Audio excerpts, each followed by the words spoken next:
All right, thank you so much, everyone, for coming. We really appreciate it. Everybody finding a place to sit? All right. So my name's Kim McBennett, and I'm the Center Director for Rainbow Babies and Children's CF Center. And I'd like to welcome everyone to our 5th annual CF Family Education event. It's no longer an education day because we're doing it in the evening. And so it's nice to see everyone here. A big thank you to our sponsors. I'm not going to read these all to you, but please talk to our sponsors around the room. We really appreciate them coming. Without them, this wouldn't be possible. A big thank you to Elizabeth, who is our social worker. She took over this year from Terry. Terry is our dietitian and has been so kind to get this started, but Elizabeth really took the reins and ran with it this year, as did the rest of the team. This is definitely a team project, and everybody did a great job. But could we have a round of applause for Elizabeth?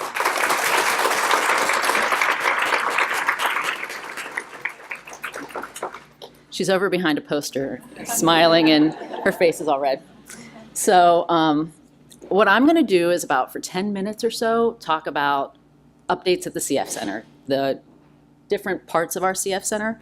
And then I'm going to have one of our patients who was on the QI committee come up and talk about our quality improvement work. And then we'll have an update by Abby about our Patient Family Advisory Council. And then Dr. Drum will come up and talk for a few minutes, about 30 minutes, about research, okay? Very informal. Please ask questions. And the timing may be a little off here and there. But then after that, we will have dinner. Everybody will get their food from the buffet, have a seat, and then our guest speaker, Emily Schaller, will talk to you for a little while, okay? Any questions, problems, concerns, or complaints when we get started? Okay, good.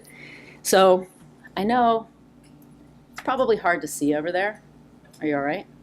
There's nothing that, my slides aren't that great. I did them this morning. But so I'm going to start talking about the different areas of our CF Center. It's much more complicated than I ever thought it would be.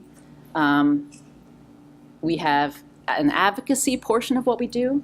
We do medical education. We have basic science research and clinical science research, which are very interrelated at our center.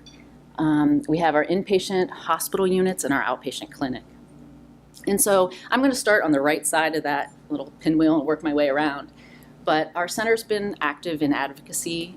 We work closely with the CF Foundation to do fundraising for the CF Center. We go to volunteer appreciation night so we can talk to the volunteers and thank them for everything they do.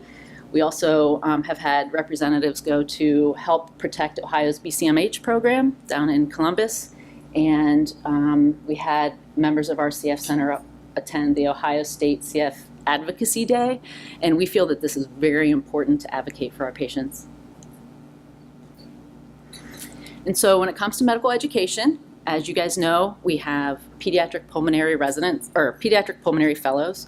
We have pediatric residents, we have internal medicine residents, we have adult pulmonary fellows, we have PhD students in nursing who have been seeing you in clinic. We have a variety of people who are learning to be the next generation of caregivers. And so we appreciate you, and I know the patients don't always appreciate having to tell their story more than once, but I appreciate you having the patience to work with our learnees, because they're the ones who are going to be taking care of folks in the future. The basic science research, I'm going to let Dr. Drum talk about that. He's the expert. But our clinical research section, anybody who comes to our center, any of the patients or the families are probably familiar with the fact that we do a lot of clinical research. We have about 25 open studies at any given time. If you are interested in participating in studies, or you have a child or a significant other who's interested in participating, please reach out to your physician. Please reach out to a member of the team and let us know if your child or your loved one qualifies for a research study. Chances are they'll get a phone call. So we appreciate you taking the calls. We appreciate you hearing us out about the different studies that are coming your direction and thinking about being a part of our research program. So updates in the Inpatient units, for the adult patients that go to our center, we have a particular CF unit, has 10 beds, and we just moved this unit from Rainbow 7 to Rainbow 2. It's a nicer unit, it's bigger, we have a nice exercise room with lots of equipment, good infection control practices, and it was the big thing that's happened since last year when I was here to talk with you.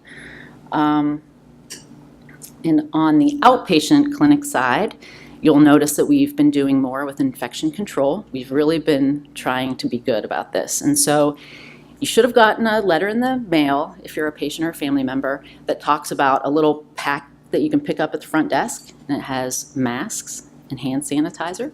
So if you are bringing somebody to clinic, please stop and at the front desks, either coming in from the parking garage or at the front door, and ask for one of the CF kits. That way you can be safe no matter where you go in the hospital. But the biggest improvement, I think, since last year, what I'm most happy about, is adding some new members to the team. And so we have new faculty that has joined our team.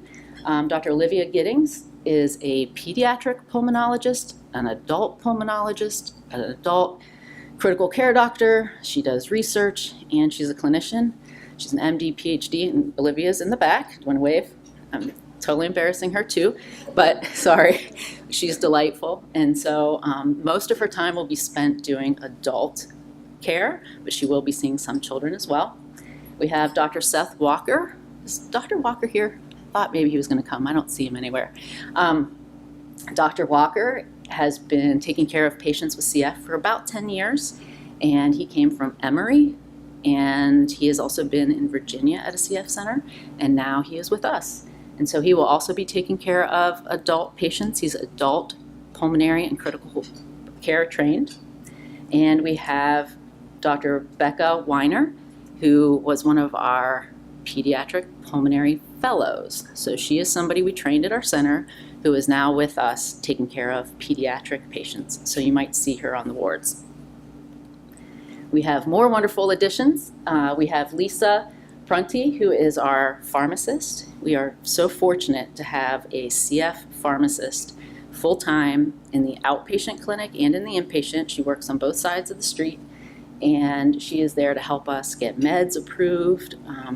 She has a gift of getting things through the insurance companies that I've really come to respect, and she works very hard for our patients. Lisa is back there, and so if you ever have any questions about medicines or how to get them, she will help you. And Ankitsa Kadik is our nurse practitioner who's new. We now have 2 nurse practitioners on the adult team. And Ankitsa's in the back too. Wave, Ankitsa. I'm really sorry. And she's doing a fabulous job. So did I forget anybody that's new since last September? Guys, I was looking at this today thinking, oh, who did I forget? We have a new nurse on the outpatient side. Her name is Kristen Kozol. She's not really new. She's been working on the inpatient ward for a while, but we snagged her to be a part-time outpatient nurse, and so now we have more nursing support. If you ever had those frustrating times when you called and couldn't reach somebody, hopefully those will be much less now.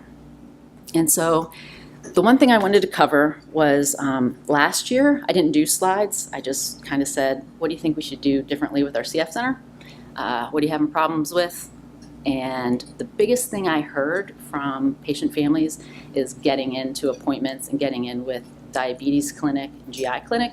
I don't know if anybody remembers that, but we've been working on that pretty hard, but I don't have it fixed, and I'm really sorry. We will be fixing this. We have a team of people that we have put together. We have a new nurse manager in our clinic. She now runs the whole place. And we are looking at ways to be more accommodating to people's schedules and getting folks in with the subspecialists that they need. We have this very unique and valuable resource, which is a GI doctor for adult and for peds, and an endocrinologist who sees both.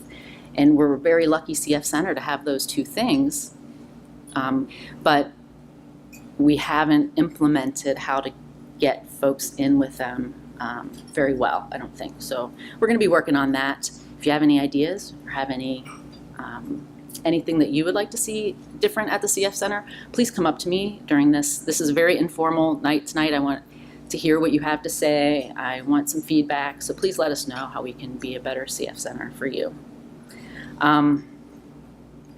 So next, we have Katie to talk about our quality improvement.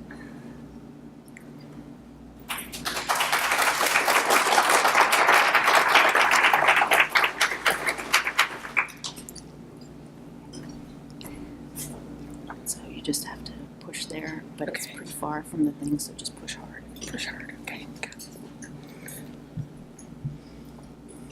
Good evening. Boy, tough crowd, quiet tonight. Man, work hard tonight. Okay. So quality improvement, according to the CF Foundation, by the book definition, says the CF Foundation believes and has evidence to support that life expectancy of people with CF can be extended through the consistent implementation of evidence-based clinical care and practice improvement. Blah. I hate textbook definitions. So, with the help of some qualified leadership sponsored through the foundation, we, a group of people, began a 16-month long journey to better our CF Center for the well-being of our patients. I can say that on behalf of everyone on the team that it has been a long journey, but a terrific journey, right? Okay, we'll say they said right. So what exactly is quality improvement, or QI as we call it? QI involves getting the members of every discipline on the team involved, including people with CF, in this case me, as well as some of their families, to evaluate all the processes of the center. QI is first and foremost evidence-based. We know that it works. There are a lot of people that are involved in this, and many people would think that that leads to a breakdown in communication and grumbling, but that is not the case. And in this group, all the members have equal input. Their voice, their opinion, they're valued, they're heard, and that is very important. So, who took part in this? Many members of your CF care team, including your doctors, your nurses, therapists, and other people that you have come to know in your clinic and your inpatient and outpatient staff. Parents of CF patients in both pediatric and adult patients, and myself, the CF patient. With any QI project, the goal is always the same: to improve patient outcomes. That is the bottom line. The foundation motto is simple, and yet it is vast at the same time. And we should use it to frame everything that we do, both here in our center and in our lives as well. Add tomorrows so we can live today. So what does that mean in terms of us for our QI? As a CF Care Center, this means that we want to find areas that are not working as well, that maybe need a little bit of help, or that need just a little bit of grease on the wheels to keep them turning. We do that through projects just like these. As a CF Care Center, they're the ones that come alongside of you and your family, your patient, your child, to help you in your daily fight against CF, to help to achieve those goals and those dreams. CF Care Center works diligently to better themselves, to better the center, the facilities, and are constantly in motion to discover new ways to help you in your daily fight against CF. They are working hard today to provide you better tomorrows. As parents and as caretakers, this means that you want a care center that is going to not only meet the needs of your loved one, but to be the best that it can possibly be. You want your care center to be a continuing, evolving process in the same way that as your loved one grows, changes, and blossoms into the beautiful person that they were meant to be. Each and every day, you help your child in countless ways, from medications, treatments, prayers, thoughts, appointments, insurance, hospital stays, inpatient, outpatient, daily tasks, and rituals. And you take it all in stride, knowing that as they fight, so do you, on a very different kind of a level. As families and as friends, we want what is best for our CF fighter and champion. We want to watch them excel at their today and their tomorrow. We want to encourage them in their goals and their dreams. We want to be the cheerleader sitting on the sidelines of that game of their lives. We want to be losing our voices, screaming out loud, cheering them on, because we are the champion for them. We expect that our CF Care Center will continue to get into that game with them. We expect that they will be up to date on the current treatment, medicine, practice, drug study, and so much more. But in order for all of those things to happen, QI must happen each and every single day. As patients, as hard as it is to keep up with ongoing and continuous challenges that happen and changes that happen at our care center, they occur, but they are not done randomly, and they are not done to punish us or to hurt us. They are done because our CF Care Center, our team, and other individuals spent months, 16 in this case, but months testing and gathering data to find out what's working, what's not working, what needs changed, what needs helped, what needs poked, what needs prodded, what needs fixed, discovering how to make the center a better place so that you can live a longer, a healthier, and a more fulfilled life. See, your care center wants you to achieve all of your hopes, all of your dreams, and all of your goals, and is dedicated to coming alongside of you to help you do just that. See, at the start of this project, each team member picked the top reasons why they love working at Rainbow. Do you see that big red word? It says patience. Every team member wrote down 5 reasons why they loved working at Rainbow. And that big red word is so big because overwhelmingly every person wrote patience first. That says something about the center in which you choose to bring your child, yourself, or your family member. So when the projects for QI were approached, it was abundantly clear where we should go. The adult population of 18 to 30 years old, who generally have a harder time coming to clinic and maintaining their treatment regimen. We looked at our center's outcome data and decided we wanted to work on improving their lung function. Our large adult QI group consisted of about 20 team members, including 2 parents of adult patients and 1 patient.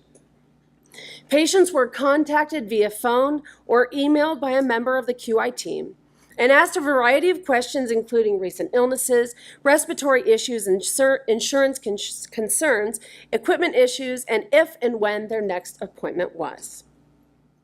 The second team was the pediatric team. The pediatric population, we did a similar project which involved a more in-depth interview regarding the barriers for better nutrition in children with the lowest BMI percentages. These kids might need some extra attention or have barriers that we didn't initially recognize. In order to improve their nutritional value, parents and families were contacted about barriers to better nutritional health during their clinic visits, and phone calls were made in between their patient visits. The combined team results data is pending final analysis. However, these final results will be presented at this year's NACFC in Denver, Colorado on October 18th through 20th. While the data is still pending final analysis, we did notice a common trend that it is difficult to make appointments at this center, which Dr. McBennett just spoke about here a few minutes ago. It is an ongoing and continuing evolutionary process, which we are working to fix.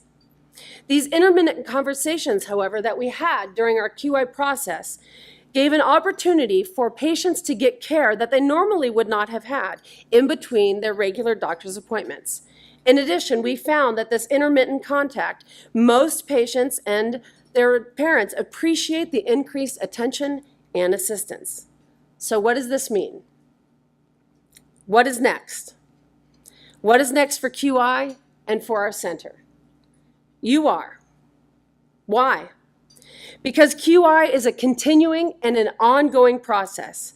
Just as your life and the life of your loved one with CF continues to grow and to evolve, the CF Center continues to help their patients and their families attain a quality of life that is both attainable and, more importantly, sustainable.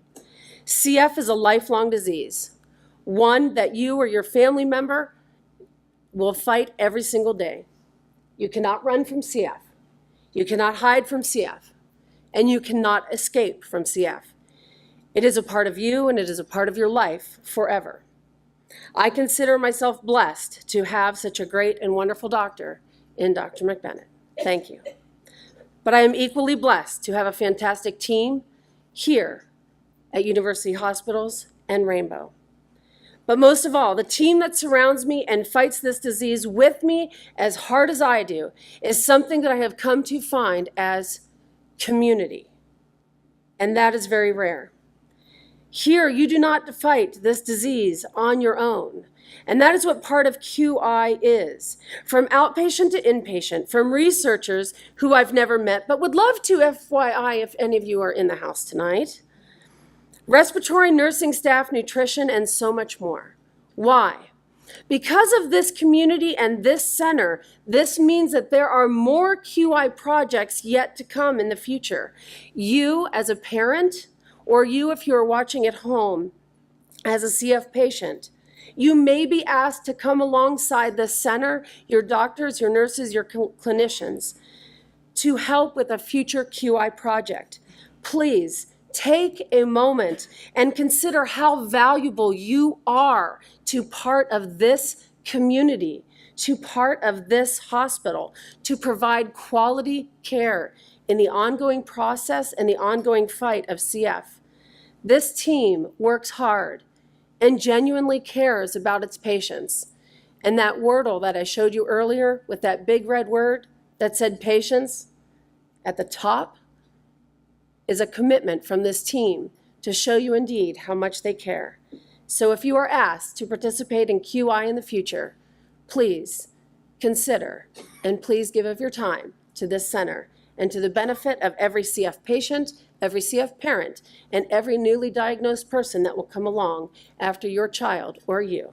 Thank you.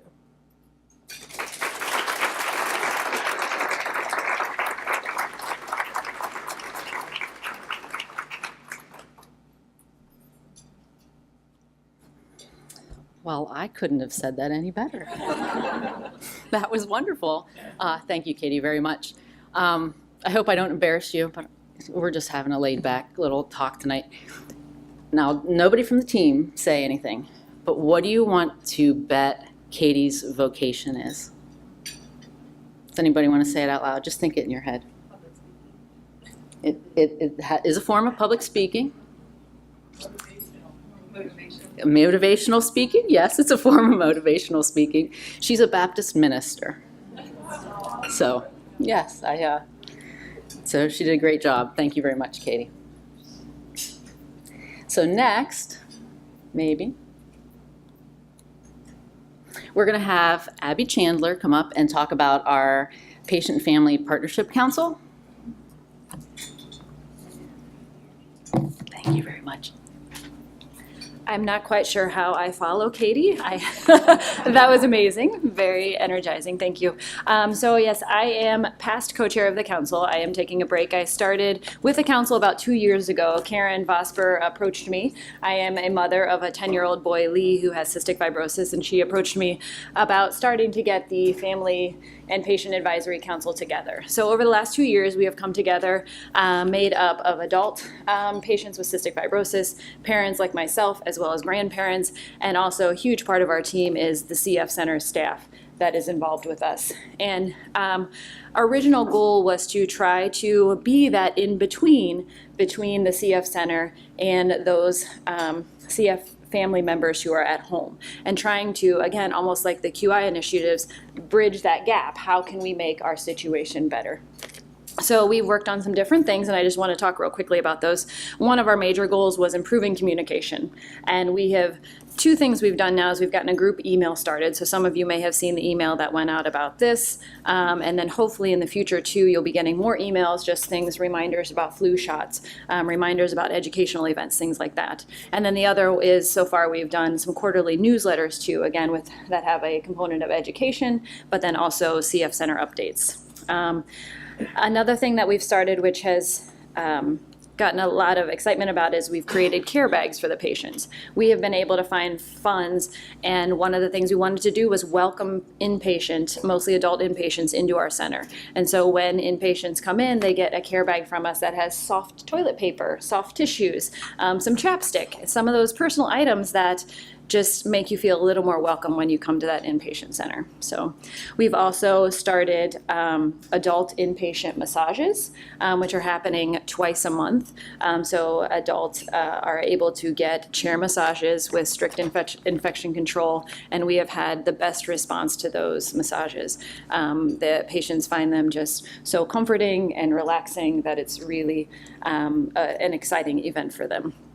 Along with that too, Rooftop Yoga is in the works. There's the beautiful Angie's Garden in that area, so Rooftop Yoga is in the works as well. I know there have been some, but then we're trying to get them up and going more often as well. We've also started a discharge questionnaire as well that the patients get when they're discharged. And again, this is trying to bridge that gap. What can we do to make this inpatient stay better? What can we do on the outpatient stay? What can we do outpatient-wise to get them to stay better?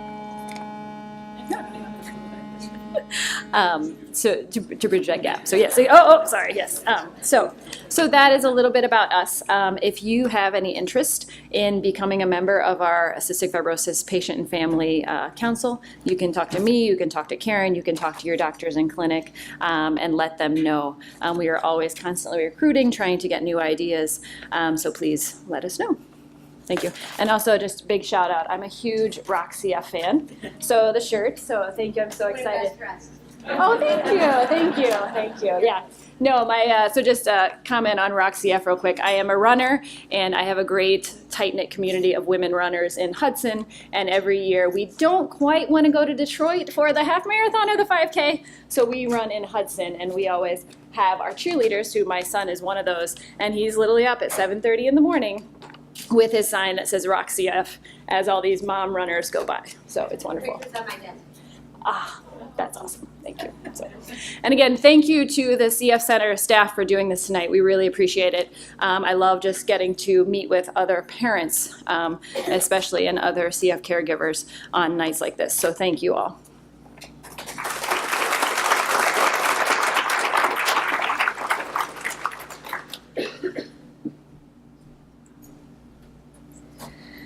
So I can't begin to tell you how much work Abby Chandler has put into the Patient Family Council. Same with Karen and all the other parents who are on it. Mrs. Reardon, I saw her here tonight. It's just amazing. I feel really guilty that we don't pay you, and you do all this work, and it's just absolutely amazing. But the patients really appreciate it. So thank you very much. So what we've all been waiting for are the updates in CF research by Dr. Mitchell Drum. I couldn't even begin to do your bio, Mitch. I'm sorry. You're too famous. I can't. Thanks.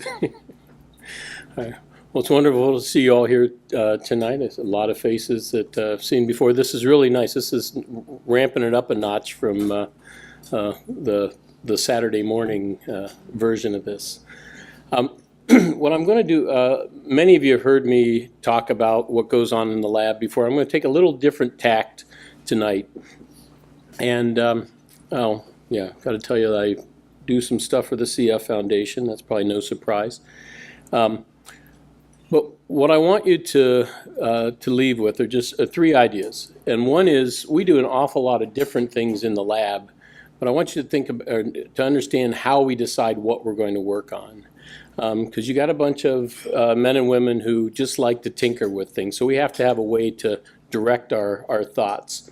And who are the people who are doing the research and what's going on now? That's probably what you're most interested in, but I want to bring you to that point before the night's over. But I also have to introduce a few guests. That one of the parts of the process is if you put us in a room with our test tubes and so on and so forth, we'll get our heads set on that things must work a certain way. And we always have to have other people pointing out to us why our ideas may not be right. And it's sort of the emperor's new clothes. You know, you're convinced, you're told it's supposed to work a certain way, but you need to have that outside perspective. So one of the things that we do is we bring in colleagues from around the country to look at what we're doing. And so the folks over here at this table, in the front there, Dan Wozniak. Dan is a PhD microbiologist from Ohio State. So Dan is trying to understand why those bacteria that are in the CF patients' lungs, why they're doing what they do. Wanda O'Neill. Wanda, I got to embarrass her a little bit. So Wanda and I go back. We were in grad school at the same time, so met at one of the genetics meetings back in the 1980s. Wanda made one of the first mouse models that we use for studying cystic fibrosis. So she's at the University of North Carolina at Chapel Hill right now. Beside Wanda, Jen is at the University of, I can't see her behind the book. So Jennifer's at the University of Pittsburgh and is working on how bacteria actually interact with the cells in your lungs. So what is that interaction that causes, why is it different in CF? If I breathe in a Pseudomonas, why am I able to get rid of them and a CF patient is not? Lane Clark. Lane is at the University of Missouri. Lane was, when I first met him, Lane was at the University of North Carolina, and he was involved in the creation of the very first mouse model for CF that really gave us a lot of insight into how the disease operates. And Catherine Tuggle. Catherine works at the National CF Foundation, and Catherine is in charge of all the research that we do. So she's the one who tells us if we're on the right track or not. So, but anyway, the point of this was that they're here in town today. We're having what we call a site visit of our research center tomorrow, and so they're here to help us, guide us, and say, you know, that's great, but you might want to think about this or think about that and stuff. So they're helping us evaluate what we're doing.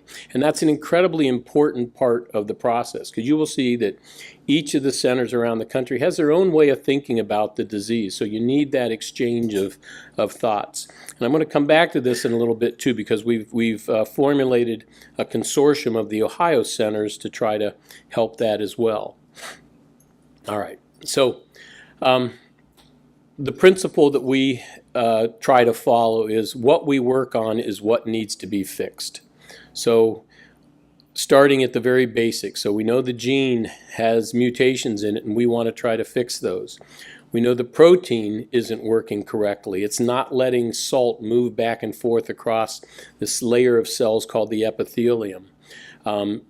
It's causing the problems that you see in the lungs, in the intestines, in the pancreas. It has an effect on the immune system that we still don't understand very well. So that's the sort of the fundamental principle. What's broken? What do we need to fix? And I bring that up because a lot of times we spend our time in the lab because we just find two things that are different. We just want to know why they're different. And that's great. But when there's 1,000 things that are different, you need a little way to focus and channel your energy. So we talk to the Dr. McBennetts and the Dr. Giddings and the Dr. Reshes and say, tell us what you see in your patients. Our patients have 4 legs and a tail. They do not talk to us the same way. And so we need the insight from the docs to tell us what's going on. So that's a very, very important part of it. So I'm not going to go over all the science and research that's going on right now, but thought we would focus on the gene and the protein particularly, because as you know, with the modulators coming out now, there's an awful lot of emphasis on these things. So I'll bring up the gene. It's one of the bigger genes that we know about. It has 27 domains we call exons. There are over 2,000 mutations that can cause CF in that one gene. It looks something like that. That's sort of what we think it looks like, but my way of looking at it is more like the little finger thing that you use to figure out what your future is going to be. When it opens up, it lets chloride move through, or it lets bicarbonate and maybe some other things, but those are the 2 primary ones. When it lets chloride through, its role is to help direct which way water goes. So I use the analogy for those of you who used to be little boys. You put salt on a slug, it dries up. It's the same process. The salt draws the water out. The bicarbonate part is it helps maintain the acidity or the lack of acidity in a tissue. So if it lets bicarb through, it will neutralize the acids that's in a secretion. So that's how when the acid in your stomach gets down into your small intestines, CFTR is there to help put in the bicarbonate to help neutralize that, so it doesn't destroy your intestines. Okay. So I told you there's about 2,000 different mutations in this gene, but we like to categorize things. And I also like analogies. So one of them is that you can have in your car, you can have a dead battery, you can have an empty gas tank, you can have lost your key, you can have the distributor wires destroyed. They're very different in how they've affected your car, but the end result's the same. You got to call Uber. So we can subdivide those as well. So it could be a battery cable, not the battery. It could be a clogged fuel line. So very similar things in terms of how they're operating, but they're different. And I bring that up because how we fix these different types of mutations is different. They're all affecting the same gene, but we may have to come up with different ways to treat each of these. Right. And as you know, there are drugs out now that are having a pretty impressive impact on some of these mutations. So the original VX770, or we now call Kalydeco, works on a subset of patients. This in combination with another drug, first generation of that was Orkambi, and then they switched out one of the drugs in Orkambi and replaced it with one and call that Symdeko now. So these guys are having very, very impressive effects on some patients, but it's not effective yet anyway. We don't know for all patients, and there's new drugs in the process. So we know that putting a combination of two drugs can be efficacious. So now the trials are to put 3 of them together and see what happens. And the initial data are looking pretty good. So with that, the expectations are that there will probably be a drug in the next couple of years that would be effective on about 90% of the CF patients. So that's a game changer. And part of what's important to that is we're going to have drugs for 90% of the patients probably, but that's still 10% of the patients that we don't have anything for. So in terms of deciding what we're going to work on, our thought process has changed a lot. Now we've got to put more attention on that 10% where there aren't drugs and aren't therapies available. Okay. So this is just to show you out of those 2,000 mutations with the Symdeko, we've got about 30 different mutations of the 2,000 that look like they respond to that drug combination. So now imagine we're going to be able to ramp that up quite a bit, hopefully when these new combinations come out. All right, so how many of you have done the 23andMe or Ancestry.com? Oh, come on. All right, fess up, right? All right. So they use the same technology that we use for genotyping for CF. And that same kind of technology, we now know the distribution of these mutations. So think back a couple hundred years ago or 1,000 years ago, populations were really isolated. So if a mutation arose in that population, it would be pretty much exclusive to that group.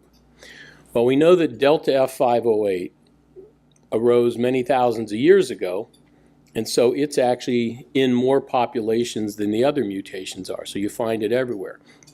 But we think it only happened one time in history. So that means that those of you who have Delta F in your family, you're cousins.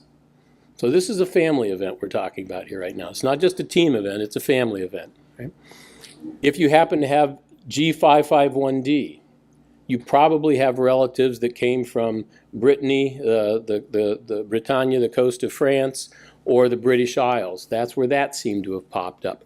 And you can trace each of these 20,000 or 2,000 mutations to different areas of the globe and stuff. So anyway, I just think that's kind of a nifty, fun fact. But just to tell you again, that this is a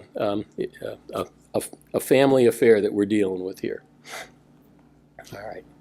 Okay. Well, as I said, we've got these different types of mutations, but this one we call the X mutations. These are the guys where you have lost the key. There's no way to start the car. So what are we going to do for those? And some new technologies that have sprung up in just the last couple of years have made up, sorry, it got reformatted. Anyway, this is just a list of some of these that we're talking about. So you may have be familiar with G542X, W1282X. Those are probably the two most common that you might know of. But these things with an X means that the protein stops there. The cell doesn't make CFTR. There's nothing there for a modulating drug to work on, so we got to find another way around that. How are we going to do that? So the technology that's really being pushed hard and that the CF Foundation is really working hard to bring people across the globe to work on is this thing we call gene editing. And you would know it probably from reading in the media what's called CRISPR-Cas9. And this is a technology just came out just back in 2013. So it really in the science world is quite new and novel. And already lots of different permutations have been made on this. But the idea is that if you can direct a break in the DNA, so every time you go out in the sunshine, sun's hitting your DNA and your skin, it's breaking that DNA. Most of the time you don't end up with melanoma. That's a rare event, but that's a consequence of it not repairing correctly. Most of the time your cells are able to fix that break quite well. So what some folks had figured out that if I could direct where that mutation is, I can trick the cell when it repairs that break to putting in whatever sequence I'm interested in.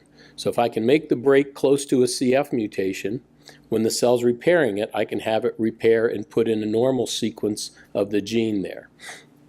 And we know we can do that quite effectively in the laboratory. And I will tell you that Dr. Resch back here, she spent the last couple years working on this technology in the lab, and she will tell you that it does work in the lab, but to be able to put that into a person's body is a whole different game. So that's kind of where things are going with this, is how can we make this efficient enough to work in a patient that we could actually fix the basic mutation. So now, when there isn't a protein for the drugs to work on, it doesn't matter because the gene will be fixed.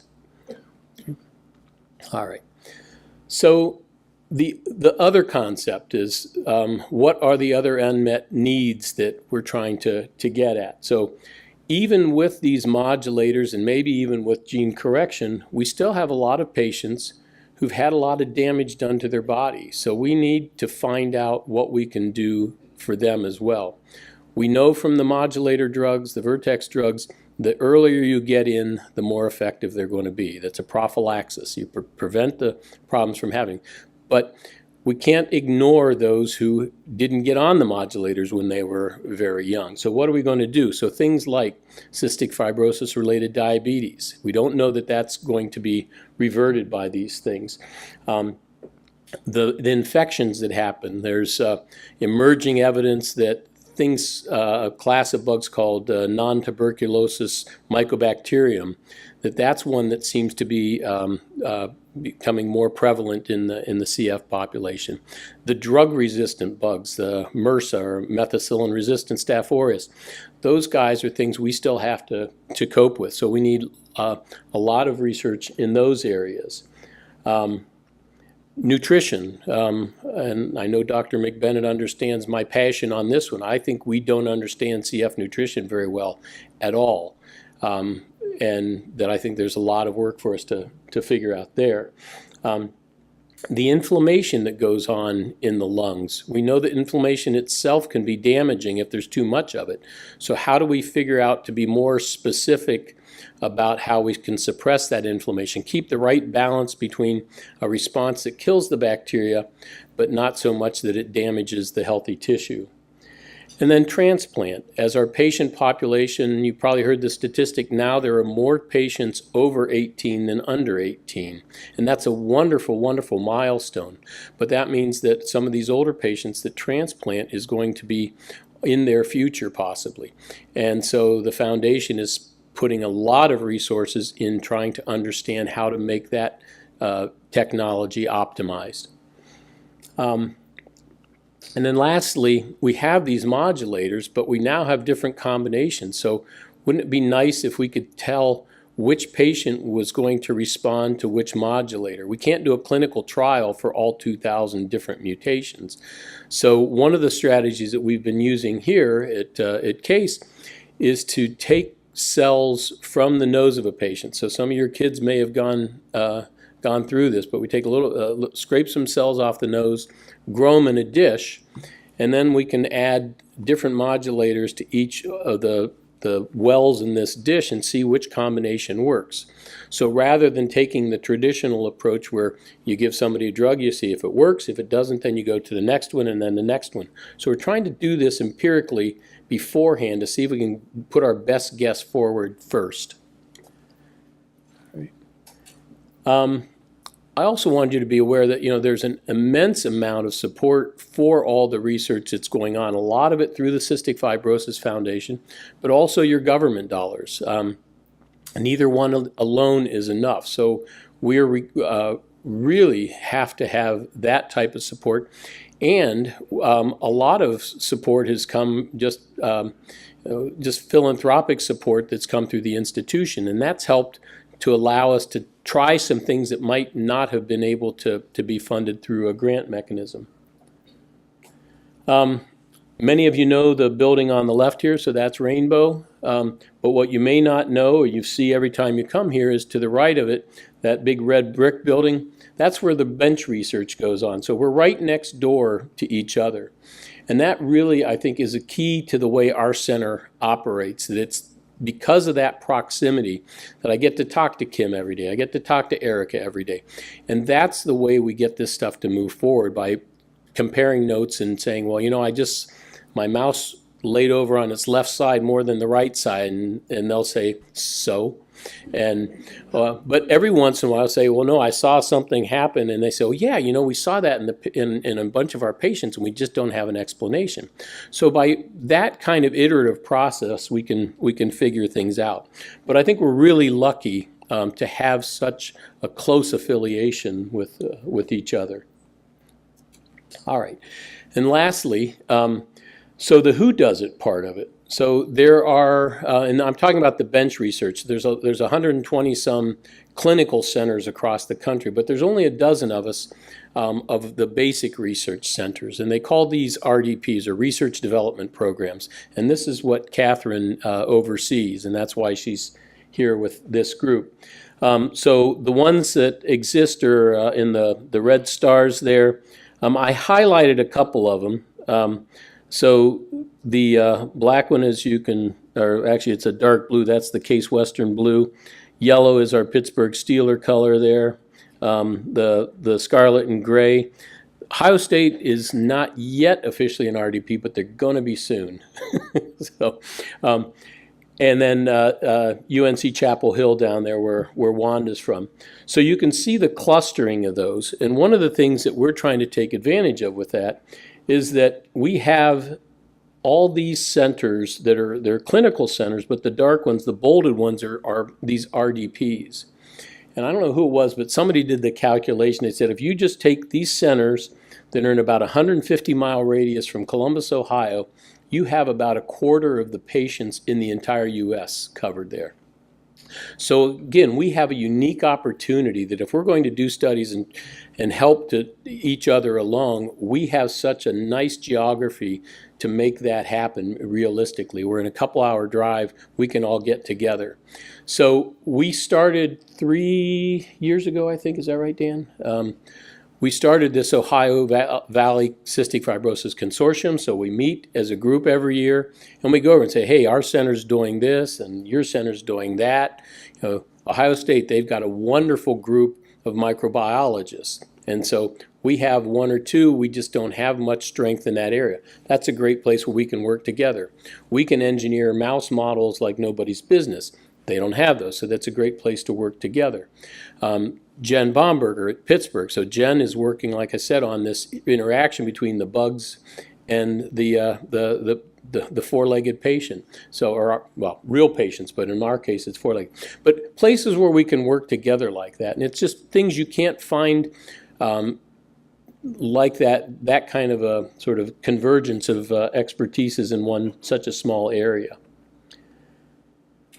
All right. So hopefully, you'll actually go home with the intended messages of how we decide what we're going to do, who does it, and what's going on right now, at least a taste for it anyway. But Tom, if I can put you on the spot. So Mr. Halfhill here just came through the lab the other day. So you're in a much better position to tell me what I should have told them. So are there things that you'd all like to hear? I'm not really picking on.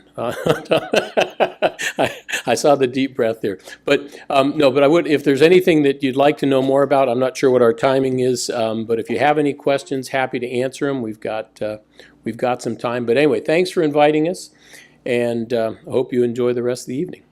So, thank you.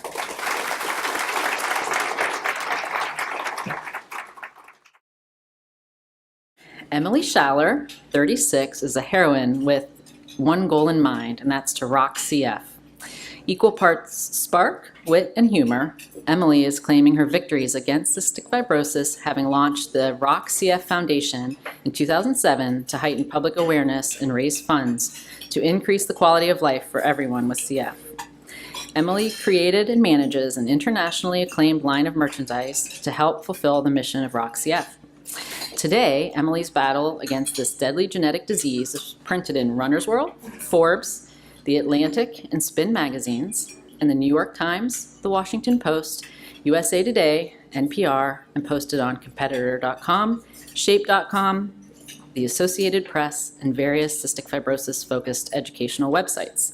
She's a super teacher and a speaker, addressing parents, patients, and audiences about the effects of cystic fibrosis and the ever-changing and improving treatments being made. Through Emily's humor and personal experience, she inspires the masses to transform their lives with exercise, diet, and goal setting. So, without further ado, we'll have Emily come on up. All Thank right. you. Oh, cool. I think I do. Forward. And it's back there, so you might have to push a little. I've heard you got to. It's like Nintendo or Fortnite. I don't know. You guys into Fortnite? New skin comes out at 8 o'clock. Right? This bag is full of merchandise. Did they get raffle tickets? Did you guys get? Oh my gosh! I'm not sure how we're going to collect these. Hopefully somebody figure that out. But we'll hit the raffle later. But I brought a bunch of free stuff. And she came dressed in Rock CF attire, so she gets first pick. I work on bribes, okay? Oh, right, you guys are awesome. In Detroit, they'd be like, I don't know. I'll do one now. How about that? Just to keep it exciting. Keep you guys awake. Crickets, yep, perfect. I'm going to read the last 4 numbers. I'm springing this on you, I'm sorry. It's a red ticket. 3556. Somebody's probably eating eggplant. Probably. You guys won. Great. Okay, so This is how I win over my audience. I give them free stuff. Would you like a T-shirt, a koozie, or a koozie's like for to hold your beverage? Great Lakes beer. I'll give you that. We can exchange later. You guys can do like a white elephant. I'm pumped to be down here. I drove in from Detroit a little bit ago. It's a quick drive on the Turnpike. $5.50 later, I'm here. I love Cleveland. I did a trial that I'll talk about in a little bit, phase 2 trial down here a few years ago, and drove here every 7 days for months and months, so I fell in love with Cleveland. Visited the Christmas Story house today, which is also, that's my favorite movie of all time, so it was cool to see it. I haven't seen it in years, so it's nice to see it, not in the winter and in daylight. So I felt at home when I pulled up and saw the Bumpus house next door being, are there any fans of the Christmas Story here? The Bumpus house is like next door, and you can stay there, I think. So I'll come back down and we'll stay there. So I'll tell my story about living through 3 decades with cystic fibrosis, which each decade has kind of gotten more interesting. And as I approach my 4th decade, I think we're going to be knocking things out of the park here. So feel free to, I know it's casual. I'm glad you mentioned casual. The first thing I heard was like, all right, I'm in the right place. She said casual. So feel free to ask questions. I think we'll do a Q&A at the end, but if you have a burning question or a cricket noise, please feel free to do so as I'm speaking. I was born in 1982, so product of the 80s. Definitely the music was great that year. I have 2 older brothers who do not have CF, okay? So I was born 6 pounds, 10 ounces, but when my mom held me for the first time, she just knew something wasn't right. Mothers have this intuition, right? I have a dog. I didn't give birth to my dog, obviously, but I know, like, it's my dog. So at home right now, she's probably chewing up something and tearing up the house. But my mom had this intuition when she first held me that something wasn't right. But this was 1982. There was no newborn screening testing. We had no history of cystic fibrosis in any of our families. My parents didn't even know what it was, so it wasn't on their radar. So doctor said, nope, she's great. 6 pounds, 10 ounces, a little smaller than my brother's, but there was no meconium ileus or anything to cause alarm. So they sent me home, said I was the cutest baby they'd ever seen. That's the doctors told my parents. I was not born with the bowl cut, but we'll get to the bowl cut in a couple minutes here. I might bring it back. I'm getting there, actually. So the first few months of my life, my parents noticed that I was having chronic ear infections, a lot of runny noses. My dad was in charge of diapers, and we were using cloth diapers at the time, I guess. Diety Diaper Service, I think we were their #1 customer for about 18 months until I was diagnosed with CF and given enzymes. But my dad's like, to my mom, he's like, Deb, something's not right. I changed a lot of diapers with the boys, but this is like out of hand. This is out of control. We're just like changing diapers left and right. It kept the diaper business in business, I think. But failure to thrive is what they diagnosed me with. After 1 negative sweat test, they said failure to thrive. So my parents are kind of bummed out, like we're doing everything we can. We're trying to feed her and take care of her, go to the pediatrician, but she's just not growing. So they were a little defeated after that. Months went on until I was 18 months old. More ear infections, runny noses, never really any chronic lung issues. It was more digestive, right? More failure to thrive. And then I had, I know you're eating, but a rectal prolapse, and that sent me to the hospital where they tested me again for CF, this time at the Children's Hospital in Detroit, so CF accredited care center. Tested me again with a sweat test, and it came back positive. So this is 1983. There was no Google. I know parents now like hear CF and they Google it, and it's, you get 1 million responses, right, and 1 million things, and your mind must go crazy if you see this stuff, right, because there's so many stories. A lot of them outdated. A lot of them won't even apply to your kid because everyone with CF is so different. My parents didn't have that. They had an encyclopedia. It's a book. I don't know. I'm used to speaking to like kids or doctors. I'm like, there's things called books. They're paper. I don't even know if you guys know what paper is anymore. It comes from a tree. So they didn't have that, right? They got the news that your daughter has cystic fibrosis. They didn't know what it was. Again, no family history. What they did hear about it is people didn't live very long. They were scared.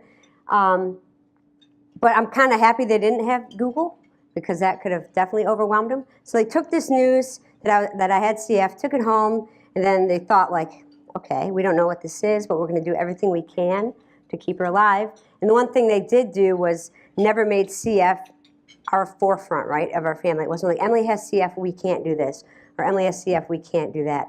Instead, they're like, she's going to be just like your brothers. And, well, yep, I was, because they gave me a bowl cut just like my brothers. Even my mom's got like the fashionable Sears catalog bowl cut. My dad has a comb over. My mom would go grocery shopping for the family and buy him Aquanet. And the mustache is real. And my dad is 6'7", so I got none of that. Height, I just tell him all the time, he gave me CF. Thanks, Dad. He's used to it by now. That's a joke. But this is my awesome family, my two other brothers. Yeah, that's... My one brother looks like Damien from that movie. What's the horror movie? And the other one looks like Chucky. So I don't know. They're not live streaming, I can tell you that. So that is genetic. Bowl cuts are genetic. But my parents got this news and they made the decision that they were not going to treat me any different than my brothers, right? Sure, I'd have to come inside for chest physical therapy because we didn't have the vest yet. So my parents would beat me, and we'll talk more about that later. But I was outside skateboarding with my brothers in the backyard and building skateboard ramps. Definitely a tomboy. Playing t-ball. That kid's, I think he's picking his wedgie. I'm talking trash to him. And I believe in my back pocket is a pack of Big League Chew. Or sunflower seeds. I thought I was a big leaguer. But they treated me just like every other kid. I knew I'd be outside as soon as the sun came up till the sun came down every summer, all day long. If my mom whistled, I knew I had to sprint home because if she had to whistle twice, then there would be issues. So, but I'd be out in the woods playing with my brothers all day. They never gave me a break from chores, so I say this in every city I speak in. That sweater is a sweater vest. It's a panda pattern.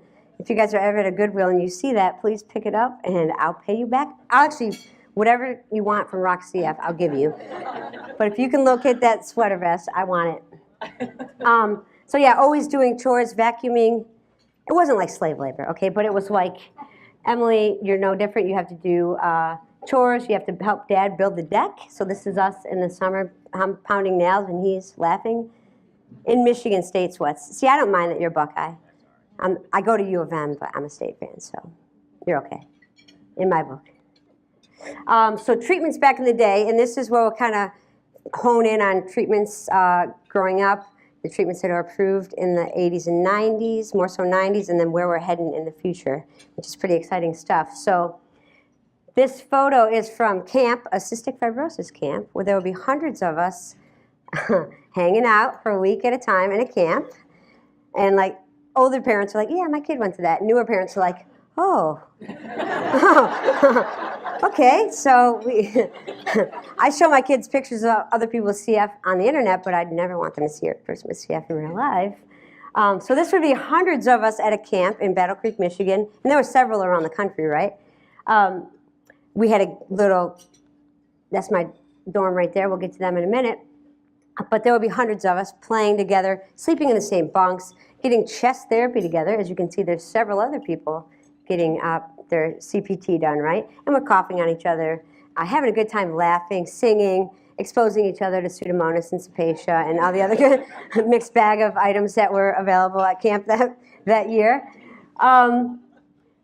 So this is the kind of therapy that my parents, that's not my mom, but because that lady doesn't have a bowl cut. I had this table at home, same color, orange, and it would be an inclined table. My parents would pound me 3 times a day, 4 times a day, depending on kind of my health and what was going on.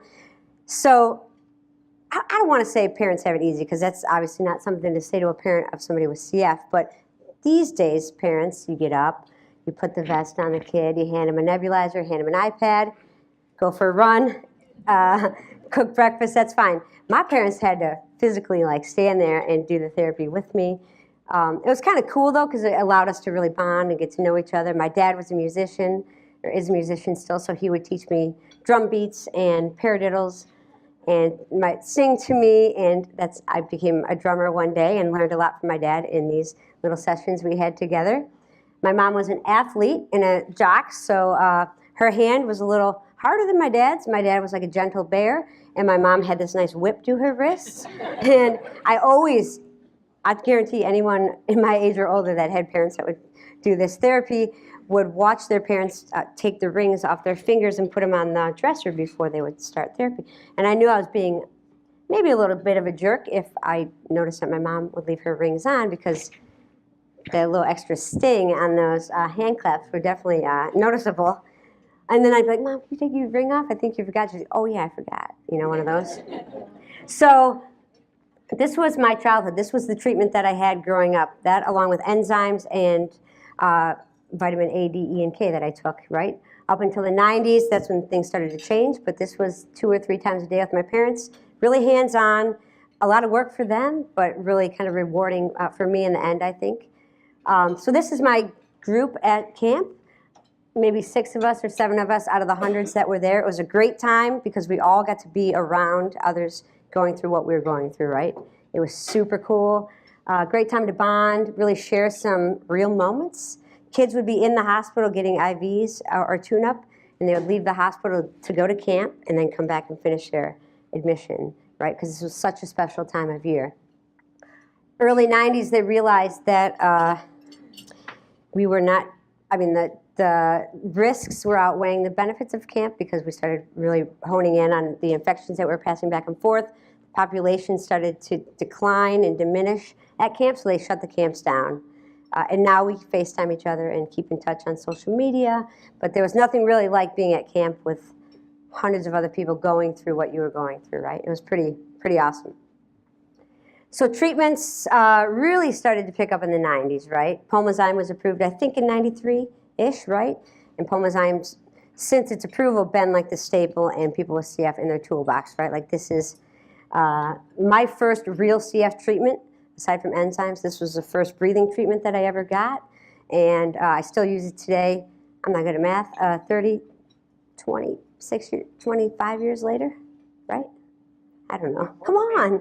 I'm horrible, man. Who's got to calculate? Yeah, 25 years later. Then I was on the clinical trial for TOBI, which is inhaled tobramycin, obviously. Phase 2 and Phase 3 clinical trials for TOBI.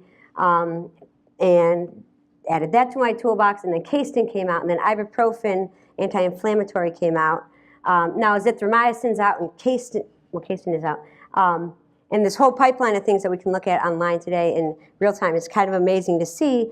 But just in the 90s and early 2000s, these few medications have come out, but oh, there it is. But the median age of survival has drastically increased from when I was diagnosed. They told my parents I probably wouldn't live long enough to graduate from high school, right? Because we didn't have those drugs. We had hands-on chest physical therapy, maybe some Mucomyst lying around, vitamins, and enzymes. So the newer medications coming out correlate with the higher median age of survival, which is really exciting, right? And these are all great things that treat the symptoms of CF. And obviously we're moving in a different direction in the recent years and where we're going, but CF is a progressive disease, right? And we had these drugs that treat my symptoms, my friend's symptoms, but I was starting to really experience the effects of CF in the 90s, right? So my first lung function infection was when I was in 7th grade. And it freaked me out because my doctor's like, it's Thanksgiving weekend. He's like, pack a bag, you're gonna go to the hospital for a while because you have an exacerbation. So in my mind, I'm thinking, oh boy. The only thing about the hospital that I'd read in the past was Elmo or Grover going to the hospital for his tonsils. So I was like, not sure what to expect. Maybe some popsicles, I don't know. In my mind, I thought I was going to be on a conveyor belt, and people would just be giving me chest PT for 24 hours. Very traumatic. I have anxiety, so I overthink things. So at a young age, apparently, I was quite anxious about this hospital stay. It turned out to be decent. You know, you go and you get a PICC line. Your friends come and see you. Your parents are there with you the whole time. And that exacerbation was cleared up pretty quickly from the IVs, which was pretty cool. I bounced back and kind of went on with school and kept things going. But again, CF is progressive, so that one admission turned into another admission, and then another one, so it became 2 to 3 times a year, right? And I saw my lung function start to drop. And I was a very active kid, right? So I had dreams of playing, before there was a WNBA, like the NBA. Obviously, I'm 5'2" 3/4", so it wasn't my height that kept me back. It was my lung function started to drop, and I was a great basketball player through elementary school, but once you had to get to like 7th grade, I couldn't keep up with the other kids, right? Because I just couldn't breathe and keep up with them. So my hoop dreams were shattered in the 7th grade. But I kept kind of staying active, even though as my lung function started to drop, I tried to be as active as I could. But these things are going on in my head, and I'm watching my health decline, not being able to do what I love to do anymore with my friends. So like in the back of my mind, I'm thinking like, I'm not sure what my future is going to be. But that's just, oh, who asked where the band was? There you go. That's for you. So not sure what my life was going to be, because I used to come to these CF education days. They used to let the patients come, right? So I'd be a kid and I'd come to every single one. I love the free meal. I love seeing my care team. But then I would always get a little nervous when someone would get up and speak about like where we're at with drug research. And the median age of survival is the one thing that I would always listen for. And then when I was a kid, it was like 27, 29. And I'm like, oh, great, this is going up, great. But I'm like, this is not very good because I'm now 13, 14, 15, 16. So you start averaging out how many years are left. It's not realistic, but it's kind of what happened, right, as a kid. So I wanted to move to New York, and I'm a big Broadway dork, so Sirius XM 72 is on in my car if anyone wants to listen to some Hamilton later. I wanted to move to New York, work on Broadway as like a stage manager, set person, because I love that kind of stuff. But I decided to stay home because really I didn't know, could I move to New York and survive and do it? I'm sure I could have, but I just was uncertain. So I stayed home, went to college in Detroit at Wayne State University, lived downtown with my brother. That's kind of when my health started to really decline, was moving away from my parents and living with an older brother who taught me how to be a young adult. We've never had this discussion, but I can blame him on camera and he will never know. But yeah, so I started doing the things that you do when you go to college, but I kind of went to college for 2 years and then decided to drop out. Actually, it's an extended hiatus. I came up with that term last month. And my parents are both teachers, right? So I grew up in a very educated household, and when I told them I was dropping out of school, they were not pumped, but they kind of understood and they supported me with whatever I wanted to do. So I'm living downtown with my brother. I started playing drums in a rock band. He was in a rock band. We'd go out and stay out till like 3 and 4 in the morning and not really take care of myself the way I should, right? The vest collected a little bit of dust. I tell my doctors, see, this is new that I can actually talk about my real life and tell the truth. Like, I would tell my doctors, yeah, I'm doing my meds, I'm doing my best, and they're just like, okay. But I've recently been like able to say like, no, I wasn't as adherent as I should have been, and I look back and it's like, oh, because I was too interested in my quality, like having a great time instead of like taking care of myself, so my future self could have a good time as well. So the drums in a smoky bar in Detroit was not my best life choice. This is so like the 6 years we played in a band, you could smoke in bars in Detroit, right? So we'd load in at 7 o'clock in the evening and play and be in the bar until 2 or 3 in the morning, inhaling smoke the whole time. So that was not good. That's when my hospitalizations really started to ramp up and my lung function started to decline into like the 50s. And the hospital was my second home. So this is the band you've never heard of, Helen, 5-piece girl band from Detroit. No need to go any further with that. Don't Google it either, please. So 2004 is when, I was working retail for folding shirts for like $8 an hour after I dropped out of school, playing drums in a rock band. My lung function was like 50-ish%, so I had a conversation with the social worker at my hospital. And she's like, you know what, Em, you might want to consider applying for Social Security and Disability and Medicare, right? Because they can help support you. Your health care will be covered. You get a monthly stipend. But the caveat is like you can't work and make any money. So I was like kind of in this limbo for a while. Years of healthy enough to work a little bit, but then if I pushed it too far, then I would get too sick. So they like out of the hospital for a while, then back in. So we decided like this would be a good thing for me. So did that for a few years, lived like this for a while where you can make like $1,100 a month or $1,000 a month and try to live like a real person and still have friends and go out, but then be like, oh man, this kind of stinks because that's not a lot of money to live on to really actually feel like you're somebody, right? And it was a hard part of my life, right? Watching my friends like graduate from college and go on to get jobs and me like, oh, I'm not there. So I decided like there's got to be something I can do to change this. I was stuck in that cycle, right? And CF can become a cycle where you're healthy, you're sick, you're healthy, you're sick. And sometimes it's automatic where you're like, oh, I've been out of the hospital for 3 months. Let me go in again. It's time for a tune-up. Rather than like looking at yourself and saying like, am I doing everything I can to stay out of the hospital? Rather than get in the cycle of like, oh, it's time to go in again. It's time to go in again. So I kind of decided to break that cycle in about 2006 or 2007. This is a couch potato. I was the couch. I wasn't even the potato, right? Like I was more inactive than the potato. I was the couch, the four-legged couch. So like the only time I would run or move fast was if it was raining and I had to get from my car to inside somewhere, or I was being chased. Everyone always says that. I only run when I'm being chased, but that was kind of really it for me. So this is a little video to show you how things kind of got started.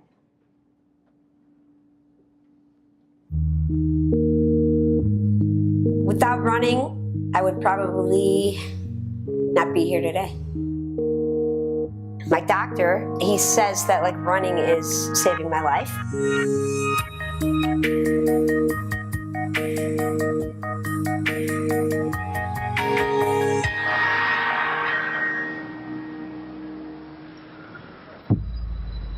Cystic fibrosis, it's something that you're born with. It causes your body to produce this really thick and sticky mucus. The mucus in the lungs traps bacteria. Then the bacteria turns into lung infections. And that's kind of like why people die from CF is lung issues. They told my parents I wouldn't live long enough to graduate from high school.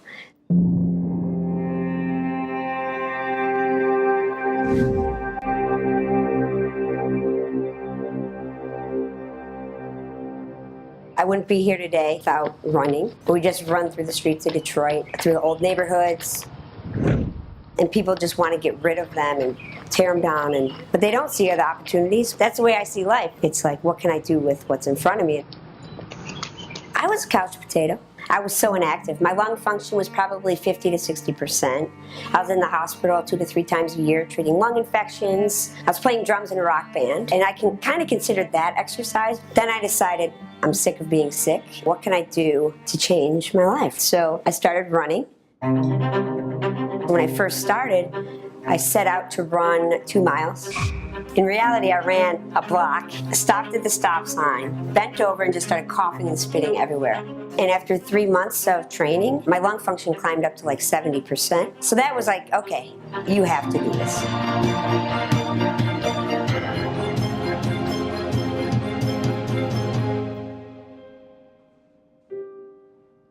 And I don't know what kept me going. I guess I wanted to really prove to myself that I could do it.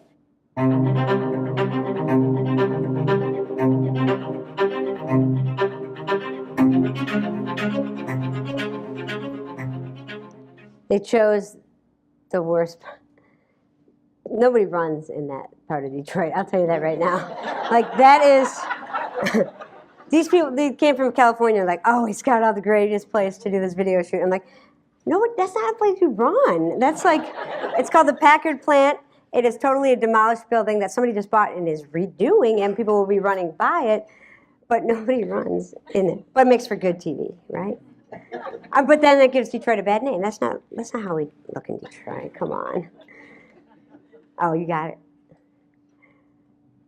So I don't know if anyone's ever like started back exercise from ground zero and you have like these big thoughts like, I'm going to do this. It's going to be amazing. That was me, like 2 miles.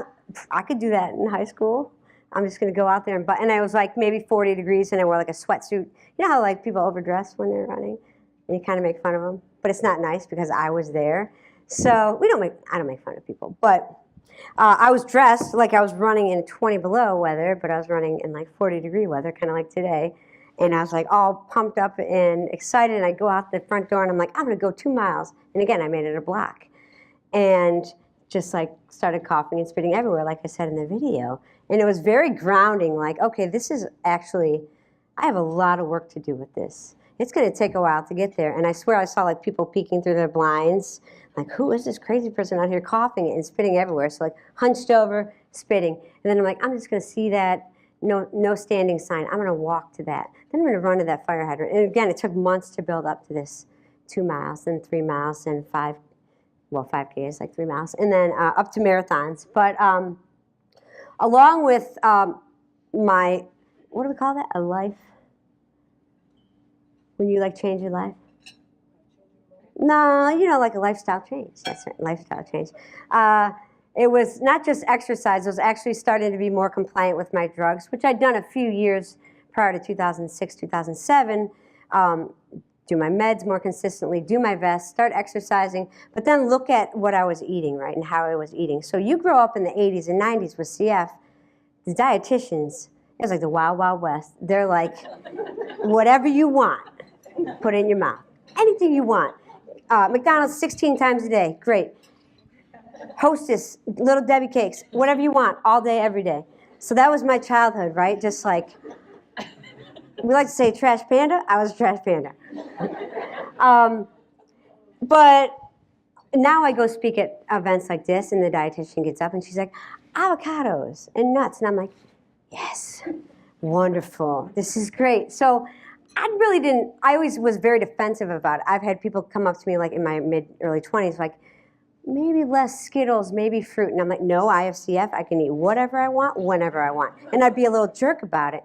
But then as I started to shift into running, you get Runner's World magazine, they talk about food that you should eat, and I'm like, okay, I still need high calories, so how can I take these great recipes you're giving us and then make it CF-y, right? So you add like avocado, different kinds of oils, olive oils, nuts, hemp seeds, all these things. So as I started running, and I started cycling at the time as well, so doing these bike trips from Detroit to Chicago to raise money for CF, I shifted my diet to like a more vegetarian, whole food-based diet, right? I still love ice cream, and if you saw the picture of me on Facebook from our bike trip with a tray of French fries and milkshake, yeah, I'm still gonna eat that, especially when I'm out on a cycling trip and I'm trying to gain weight. But the base of my diet is vegetarian, a lot of fruits and veggies. I found that I've got a lot of distal intestinal obstruction syndrome, so Miralax is like, I'm trying to get a sponsor, so if you guys have an in with Miralax, whoever makes those guys, I would greatly appreciate it. But I found like as I increased my fruit and veggie intake and fiber and started eating real food, my digestion became a lot better, less incidence of DOS and obstructions. Plus, I just felt better. My energy is like through the roof. I now like when I run and bike, I'm fueling my runs. Like before I run, I like makes sense. What has good protein? What's going to get me through this 3 or 4 hour run or this bike session? And then after you finish, it's like, okay, I need a lot of protein and carbs to refuel my body and repair it and get it ready for the next day. Plus, when you're on course, I did a marathon in May, and it was 85 degrees and sunny, not ideal for a marathon. So I had to increase my salt tablets, really focus on electrolytes, and be smart, because I saw people going down left and right, healthy people, but I was really focused on making sure I was taking care of my body during the run so I could run the race and feel good. So it's taken a lot of trial and error. I think I'm pretty locked in. The French fries, I love French fries and ice cream, so I have not removed them from my diet, but I'm really focused on kind of like a quality diet. And I've had my friends come up and say, how do you have CF and you're a vegetarian? Your doctor must hate you. And I'm like, no, actually, it's good. And my dietitian at U of M in Michigan we have a lot of great conversations about it, and she gives me ideas on what to eat. So it's pretty cool. So clinical trials are another part of kind of, I don't know, things I talk about. I'm a big proponent of clinical trials, and I know the CF Foundation, I've been working with those guys forever to get myself enrolled, but then also get the message out about clinical trials, right? So this could be inaccurate. I was on the CF Foundation's website about clinical trials yesterday and honed in on open enrolled trials that are enrolling right now within 50 miles of Cleveland, and there's 11. Is that right?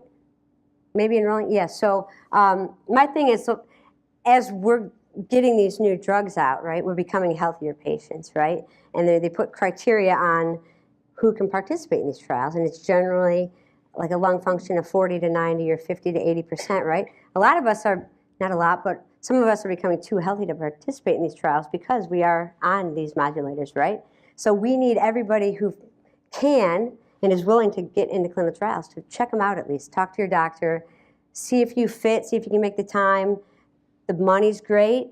That's not why I do clinical trials.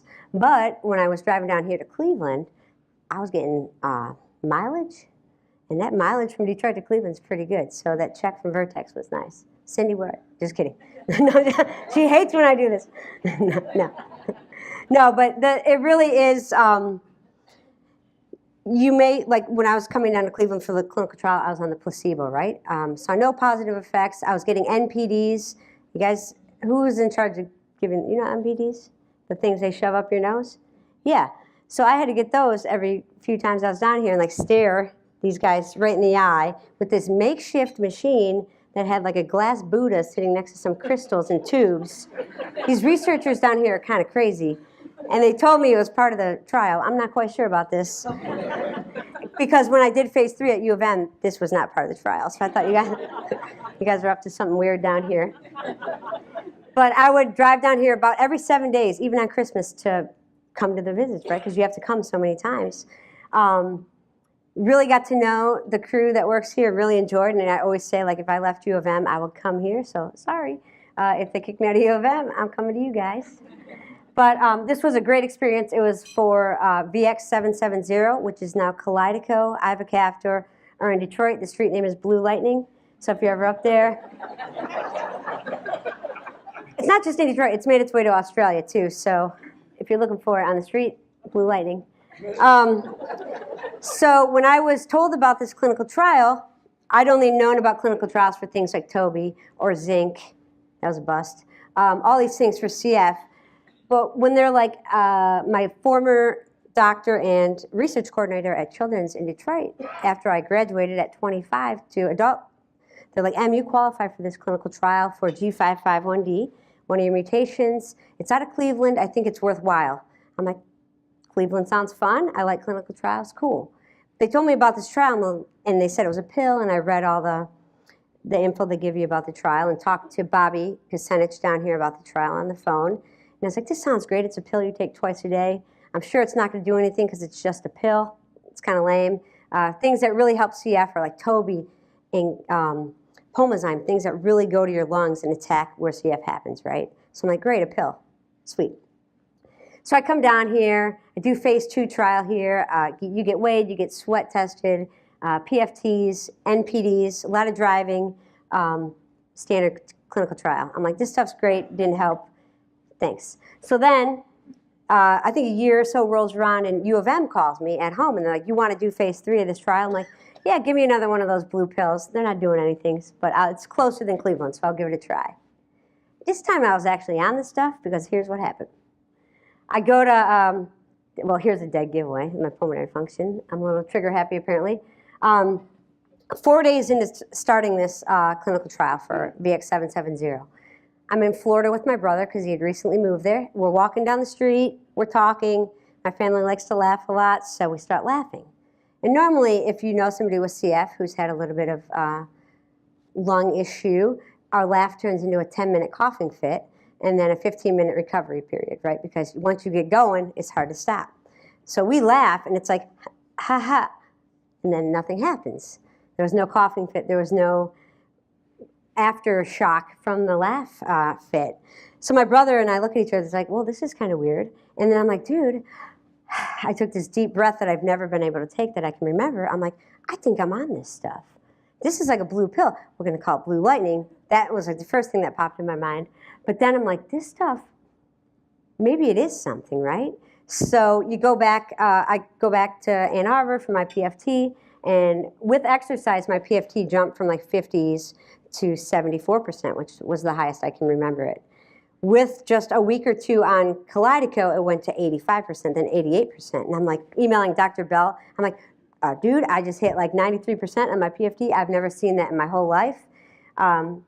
This is crazy. So not only has my pulmonary function increased, which is cool, like I went a year and a half without coughing, which is kind of crazy. Like a cough for me, that year and a half was like, which was not me. I talked to my friends on the phone who have CF, and they're like, dude, you sound like a pterodactyl. Like, what's going on? You don't sound like yourself. And if you listen to old videos or interviews online or wherever, my voice is different. People with CF, we have this raspy voice, and I can kind of pick anyone out in the crowd with CF based on our voice. And my voice has totally changed.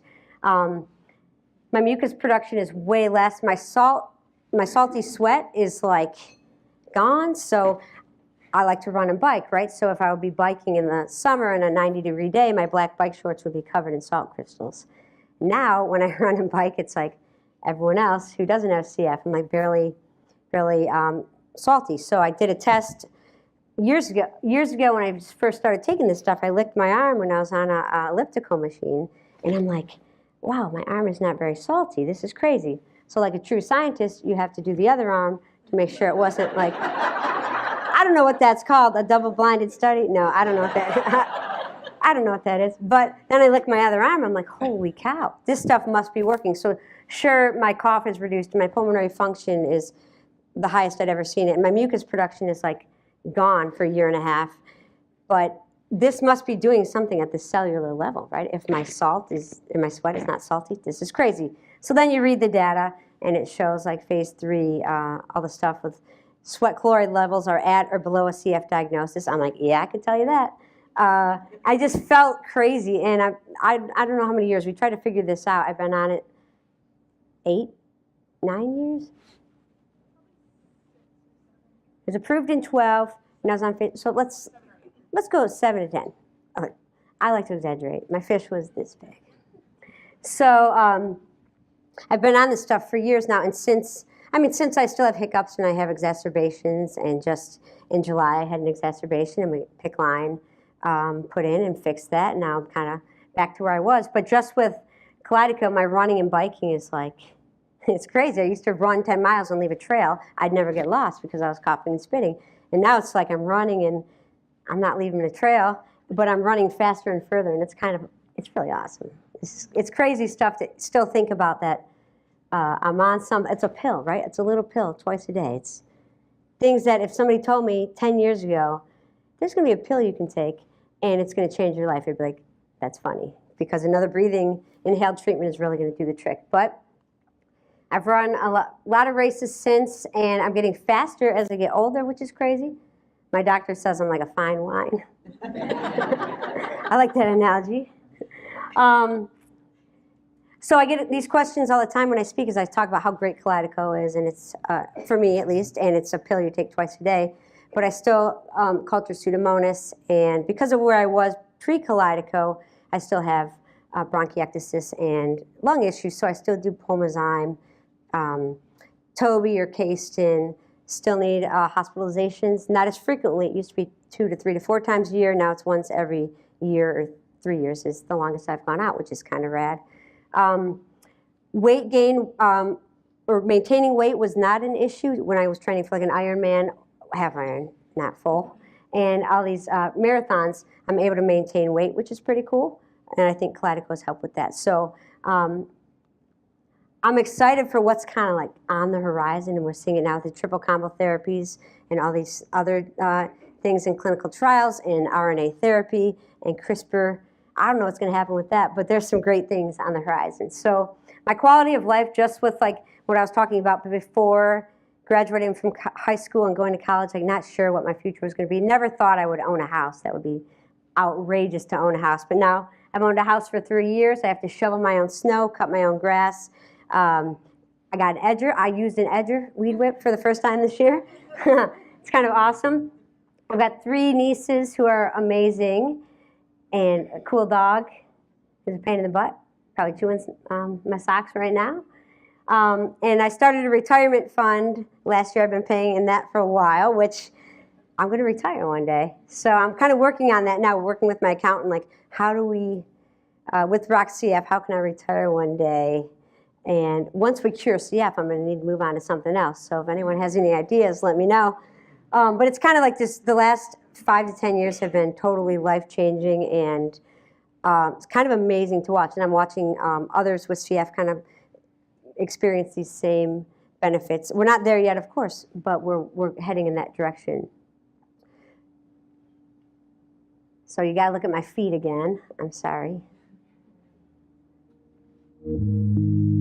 I wouldn't be here today without running. That's why I keep running. So now I have to like not only run for CF, I have to run for my future and my future health, which nobody ever thought we would need to do.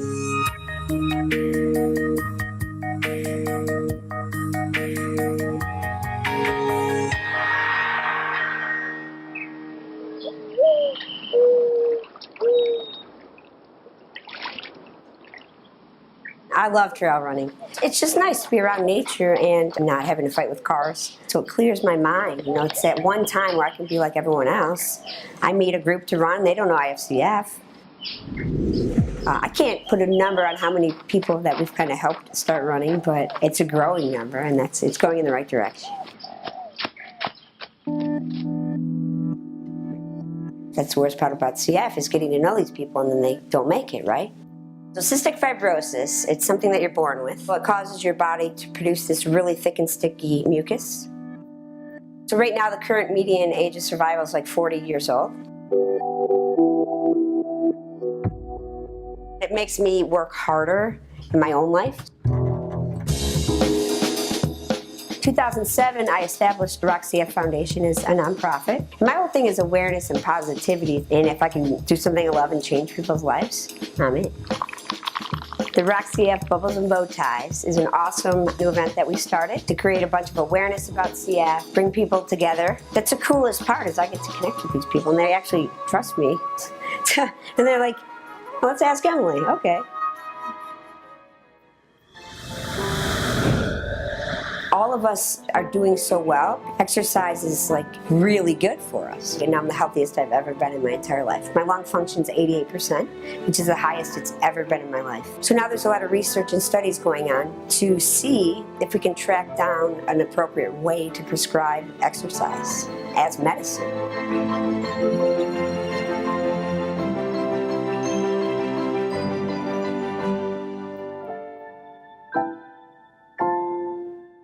Yeah, running is kind of who I am right now. It's a big part of my life, and it's a big part of my health and my future, keeping me alive. I run to live. Audio Jungle.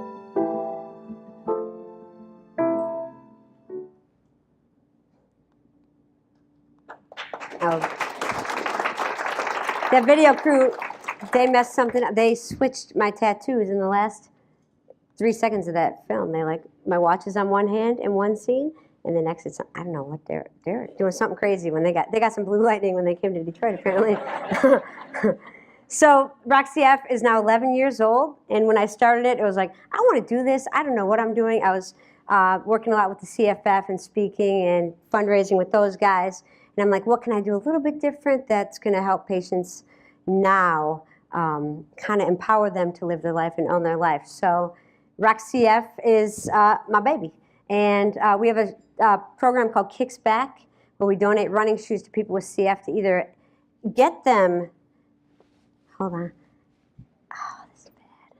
There you go. Okay, so get them either beginning to exercise, like so where I was, right, it would have been nice to have a little kick in the butt, somebody else with CF saying, hey, get your butt going, here's some shoes, start with walking, running, and then build up, right? So one side of the coin, patients we kind of help are those to get going, get off the couch, experience the powers of benefit. The other side is like my buddy Josh on the right side here. He lives in Michigan by me. He runs maybe 6 or so marathons a year. He runs Boston. He runs a 2:55, I think, marathon, which is kind of insane. So he runs a lot. Running shoes are expensive. This guy has expenses that are CF related, so if we can get him shoes 2 or 3 times a year to keep him going, we're going to do that. We've seen the same doc, so we get to kind of mess with my doc when each of us goes in there and ask him how his running's going, and then kind of keep track of each other. It's really kind of awesome. So this program is a few years old. We've donated 600 pair of running shoes so far, and we're trying to really ramp that up and reach more people with CF. So age 6 or so is when we want to start, getting them going. Anything younger, it's like we're just kind of giving them shoes. Although we have given to younger kids who are like really excited about exercise, maybe because their parents do it and they want to do it too. So we've given, I think, 4-year-olds up to like 70-some-year-olds with CF to get them walking at the gym or get them training for their first 5K or running their first marathon. It's really cool to see. And we also register people for a race of their choice. So if they want to walk a 5K or a turkey trot or run a marathon, we'll pay for that. That's really rewarding. Another program, and with that Kickback program, you can apply online. We're actually working on some new promotional stuff right now, so to make it easier for families to get involved and send in an application. So Empower Health, Empower is a program with Attain Health. It's one-on-one health and wellness coaching. That's kind of growing. They've expanded into bigger, now CFRD research and working with patients. I'm managing that, and also one-on-one like video coaching for strength training and exercise. So that's pretty fun. We help fund that program. So all this can be found on the RockCF website. And I think this might need some batteries. I don't know, I'm not good at math. So then this bag of tricks has some of our shirts.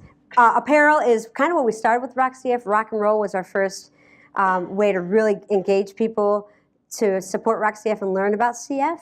And it started with like band merchandise. I love going to concerts and seeing t-shirts. So we started with small lines of apparel at our concerts and sell maybe 100 at a show. That's 100 people on the streets with our stuff learning about CF.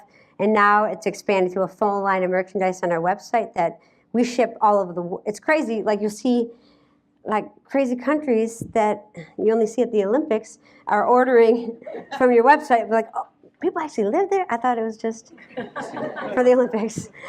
So we're shipping all over the world all the time, and it's really amazing to see. So we've probably got 50,000 or more shirts, at least, on the streets all over the world, including Cleveland, Ohio. Yeah, I know. I'll give you that family discount next time. Just message me. The gym teacher loves them. Gym teacher? My mom was a gym teacher, so that's helping. Yeah. Yeah, see, I'll give you that discount. I'll create a Cleveland discount. Remind me, I will, for everyone to use.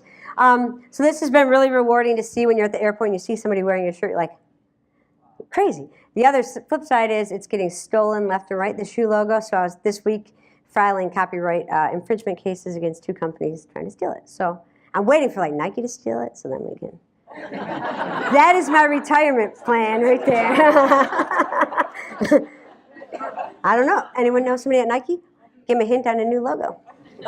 That's insider trading, I think. I don't know. So we'll end with this little clip about RockCF that features 3 of my buddies locally in Metro Detroit with CF, and then we'll do some Q&A and give away some stuff. Oh, wait, go ahead. Cool.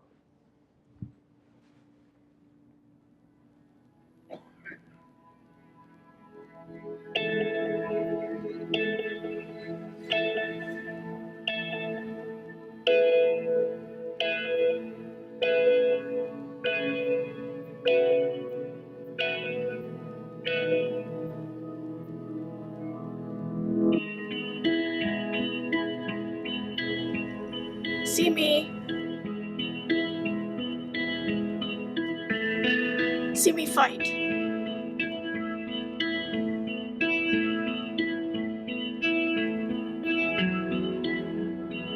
See me.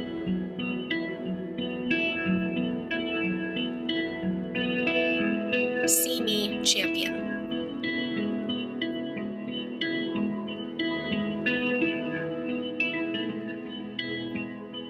See me.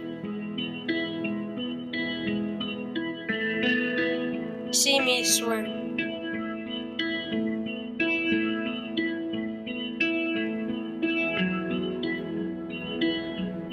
See me. See me lead.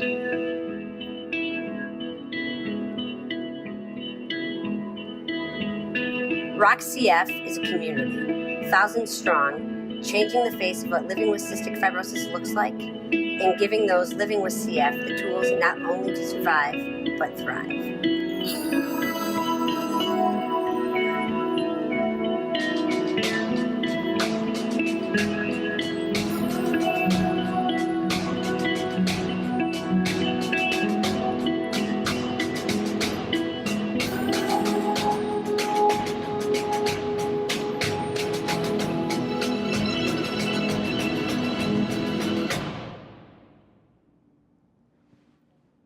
That kid is a beast in the water. And he just started running this year on the high school cross-country team, and he's killing it. It's so cool. He's awesome. And Jane, the oldest one, is a lung transplant recipient, 51. She's pretty kick butt. And then Emma is my Canadian young protege who I'm training to take over when I retire. So the final slide is a picture of, yeah, there you go. So this is from the Just Breathe book, and it features adults living with CF. And you mentioned that over half the population is now greater than 18, which is a huge leap, especially from 3 decades ago when I was diagnosed, right?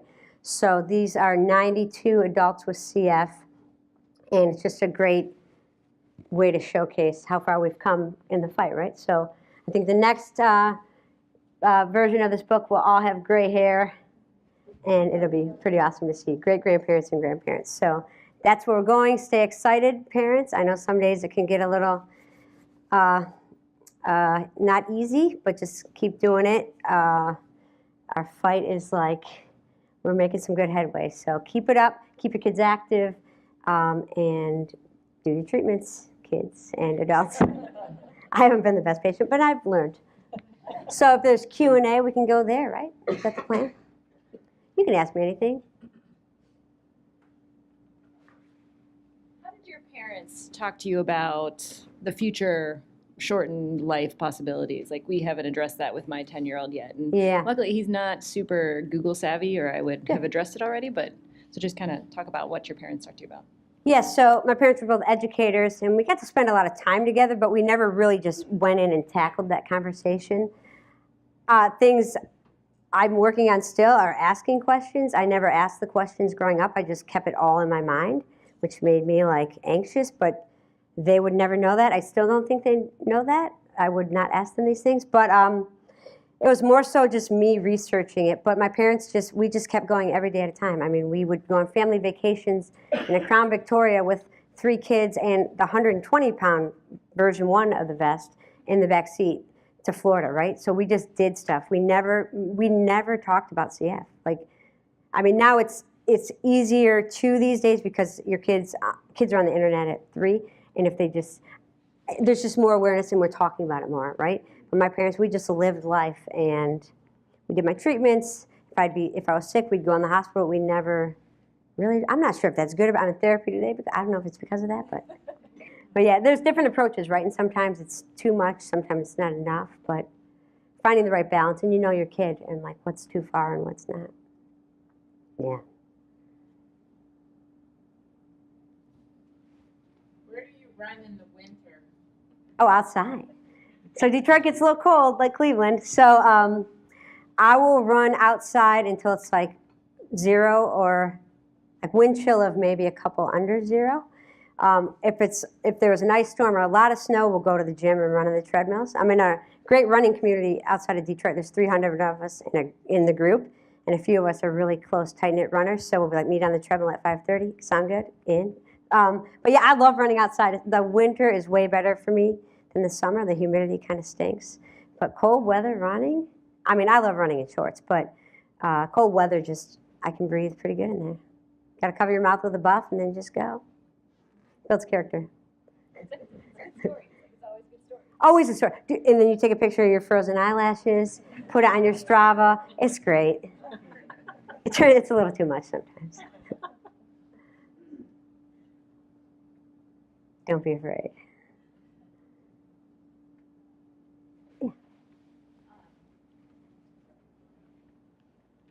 I just have a question about your plant-based diet. Like, why did you decide to do that instead of kind of going with more like lean meats and things Yeah. like that? Why did you try to stick to like vegetarian? I think I researched a lot saw some documentaries where I'm like, now if I catch a fish and I look it in the eyes, I'm like, oh boy. I like instantly think of my dog. I'm like, I couldn't eat my dog. Like I couldn't. But it was a lot of like factory farming I don't agree with. And then like, do we really need meat? I don't know. Do we like meat?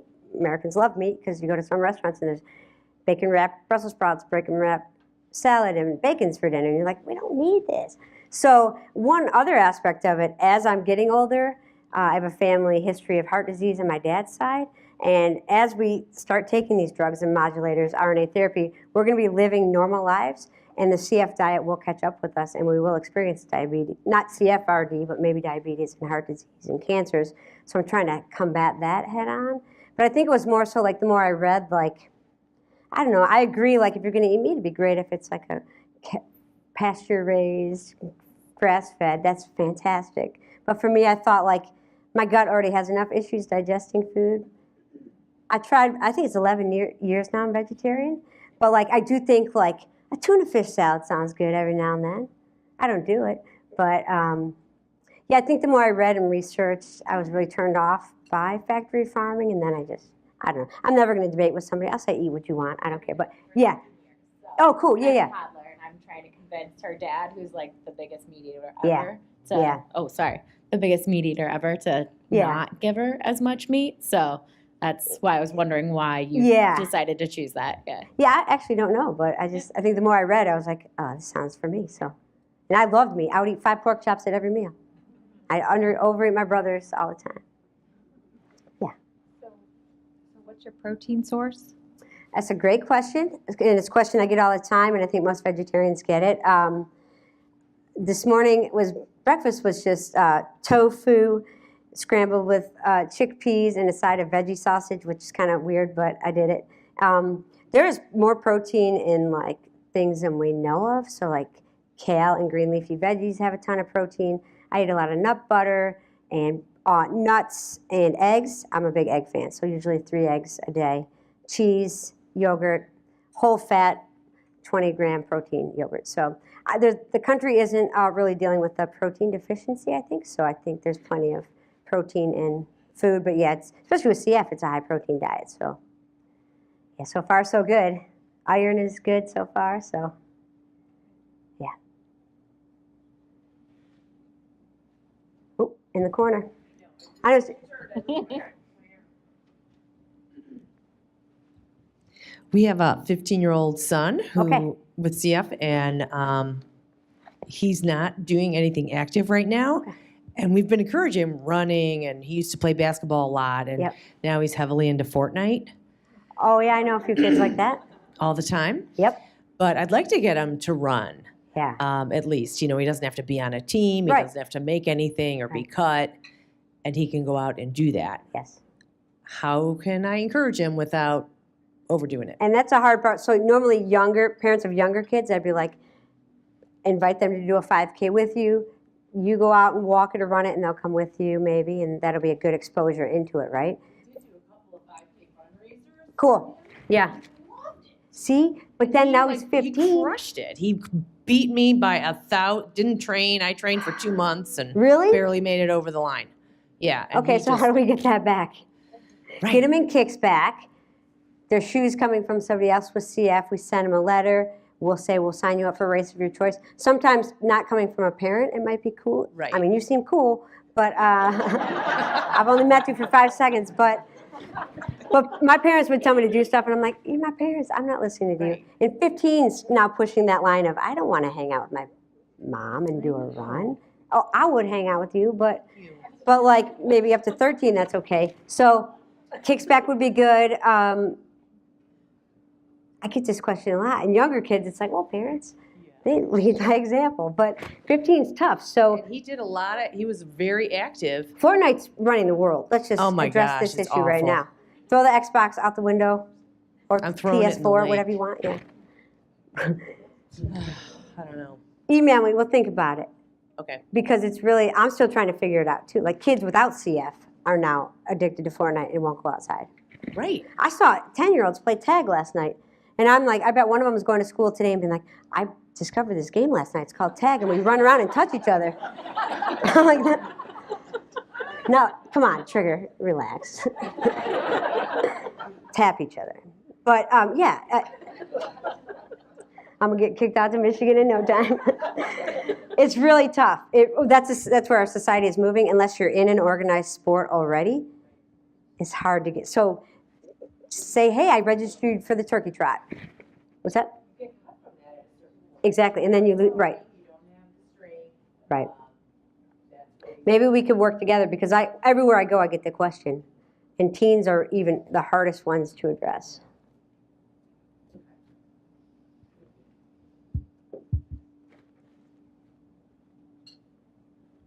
Is there anything that you wish that your parents would have done differently as you were growing up or told you more about CF?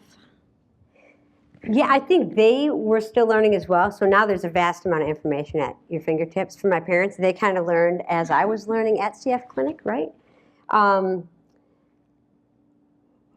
mom wrote a cute book when I was a kid, kind of showcasing my life and trying to make it seem like I was just like everyone else. The book's called Just Like You, Just Like Me. But it's just like their way of saying, like, hey, Emily, this is a book we wrote for you, and give it to your friends and we'll read it to your class. So the kids in school think that you're just like them. You just take pills, you just do therapy. But I wish maybe we did talk about it more, right? Because my mom's Everything's Fine. Like, that's the title of my book that I'm going to write, is Everything's Fine. And like, I've learned in the past year that it's okay if something is not fine, like address it and sit with not being fine for a while. But our motto was Everything's Fine, rather than being like, we get it, this sucks, you're going in the hospital, we're a little worried. Like, it was always just like, get it. So yeah, maybe been a little more, address the ugly side of CF, which we didn't do, which I think got me through CF and life positively, but still, like, maybe it could have, in the long run, helped with some things. Thanks, Mom.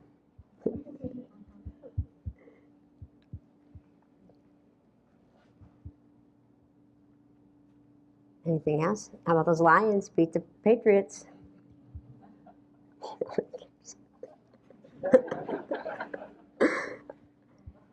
So you can find RockCF on Facebook, the website, submit through the website for Kicksback. Any questions you want, just reach out anytime. We're there. We can help connect you with others. Like, maybe your kid would benefit talking to somebody else's age. I don't know. It's tough, right? It's very tough. So let's pull some raffle tickets, right? You just want me to leave. I get it. Oh, we got one more. Guilt always works. Make me think of a question. You were saying that you FaceTime with people that have, CF. Mm-hmm. How does that work with teenagers? And I mean, are they friends with other people that have CF the way you've become friends? I think it's different these days, right? Yeah. Correct me if I'm wrong. So people of my generation, 30s, olders, and now 20s, we're connected because we're like, oh, we want to be in touch with people with CF because that's what we've known. I don't know if it is. Like, I don't know what the teens are up to other than Fortnite.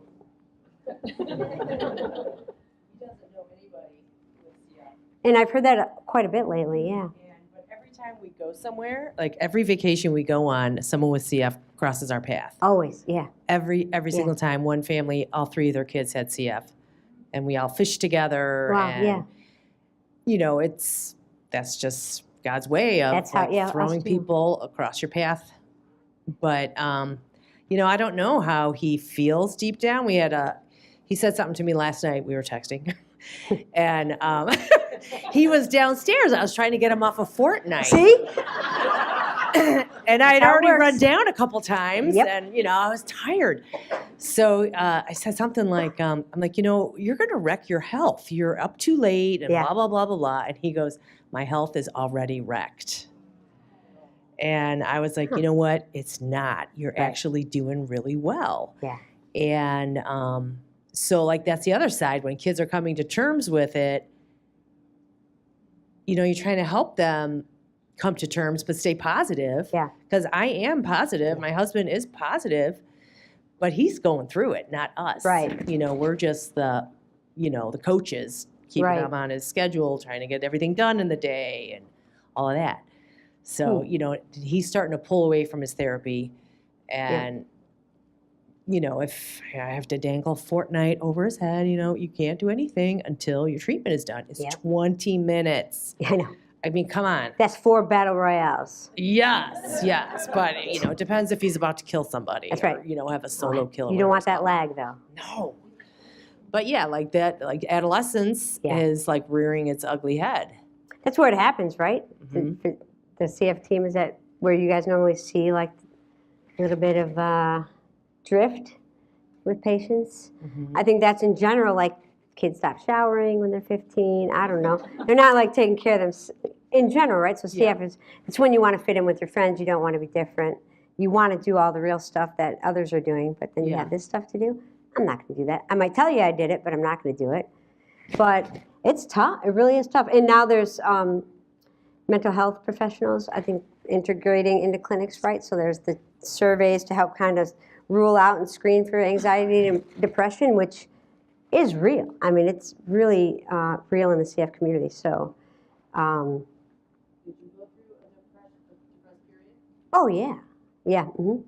Now, I would never talk about it, but now, like, anxiety is something that I deal with now. And I think as a country, we're more accepting and talking about it. Like, Canada has a great, it's like Bell, Let's Talk. It's a whole month of mental health awareness.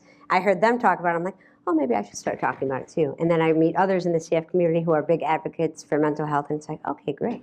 So if we start talking about it more, because it really does affect, if you do your treatments, mental health is a huge part of your treatment plan. So we're talking about it more, we're researching it more and actually addressing it. So, I mean, they're doing a good job with it, but. And CF Foundation is working on a Peer Connect program. Oh, yeah. I don't know if you guys know any more about that, and I'm not sure what the age range is, but I know they're trying to connect kids and adults with CF and maybe have, 16. Okay, 16. Cool. So so that may be an option too, to look into that.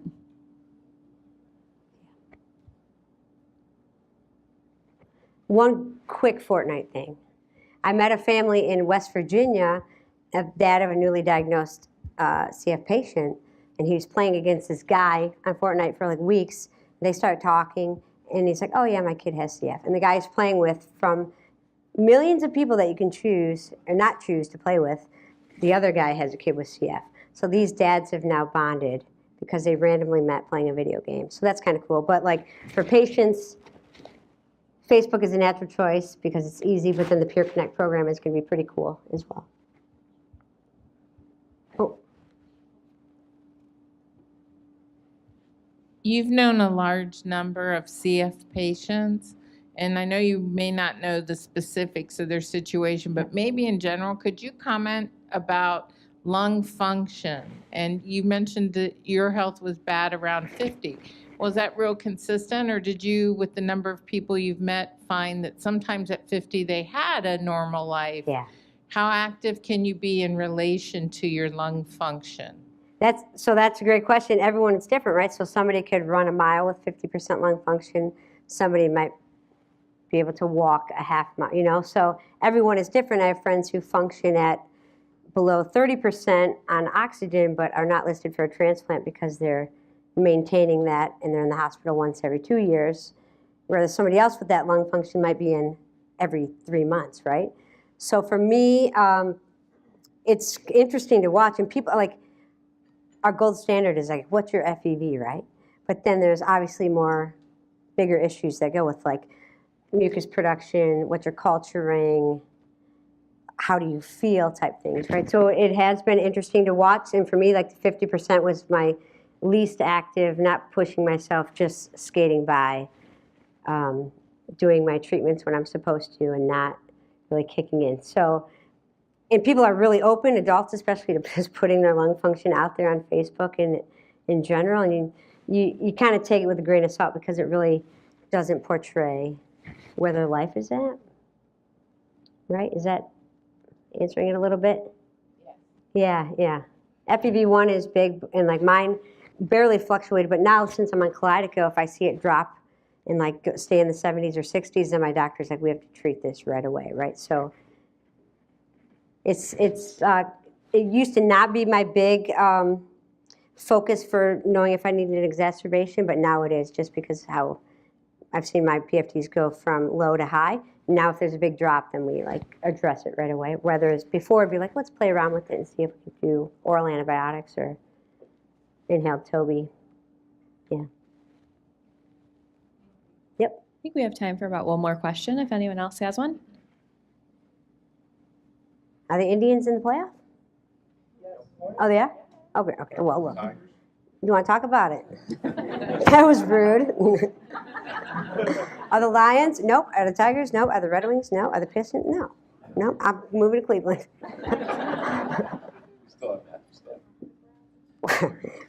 Yep. He's a great guy. Want to pull raffle tickets? I might need an assistant. Trigger, come on up. I'm just going to lay these things out here. Get your little orange tickets ready. It's going to be like bingo. You can pass out the things. I'm going to pull the numbers. Okay. What do they get? Whatever they want. Koozies are, and the bag is not coming home either. So 3541. Oh, cool. All right. 3561. All right. Back over there. 3562. Probably somebody right next to you. 3562. Somebody's winning my car, so I would check these numbers. 549. Are there ghosts in this place? Oh, you got one? Good. Okay, cool. Now just get Trigger's attention. She might get sidetracked. 549, right?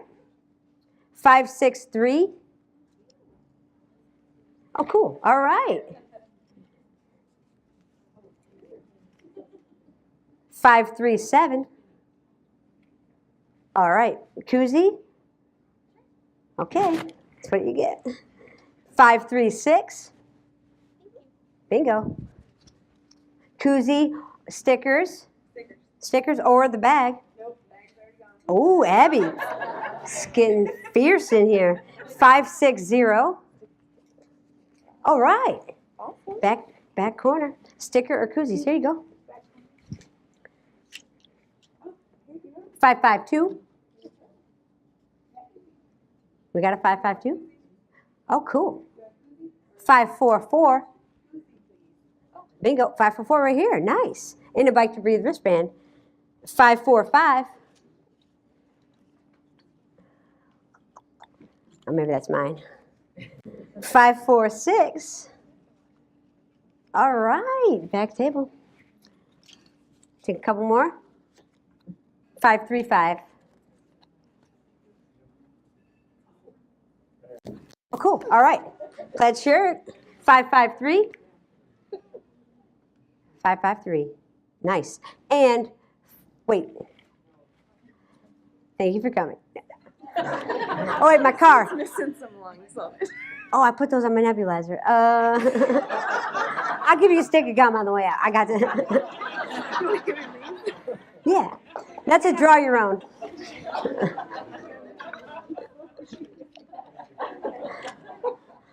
Cool. Good job. Thank you. Thanks, guys.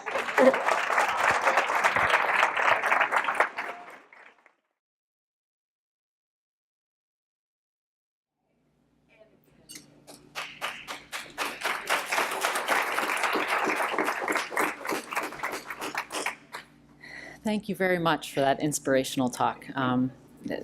It was amazing. So I don't know, what time do we have to be out of here? At 10? 10? Yeah, so we have time to visit the vendors or Okay. socialize. Yeah, so everybody, if you want to ask Emily some questions, please do, or talk to some other folks in the room. And if there's anything that I can do for you, if there's any suggestions you have for our CF Center or anything you want us to do differently, please let me know. And then Dr. Drum is here to talk about our research program, so don't be afraid to ask him some questions. And I thank you so much for spending your night with us. And if any of my patients are live streaming, if you thought I was annoying about exercise before, it's game on. I mean, now we can get you shoes and a race registration, so it's going to be awesome. So thank you very much, Emily.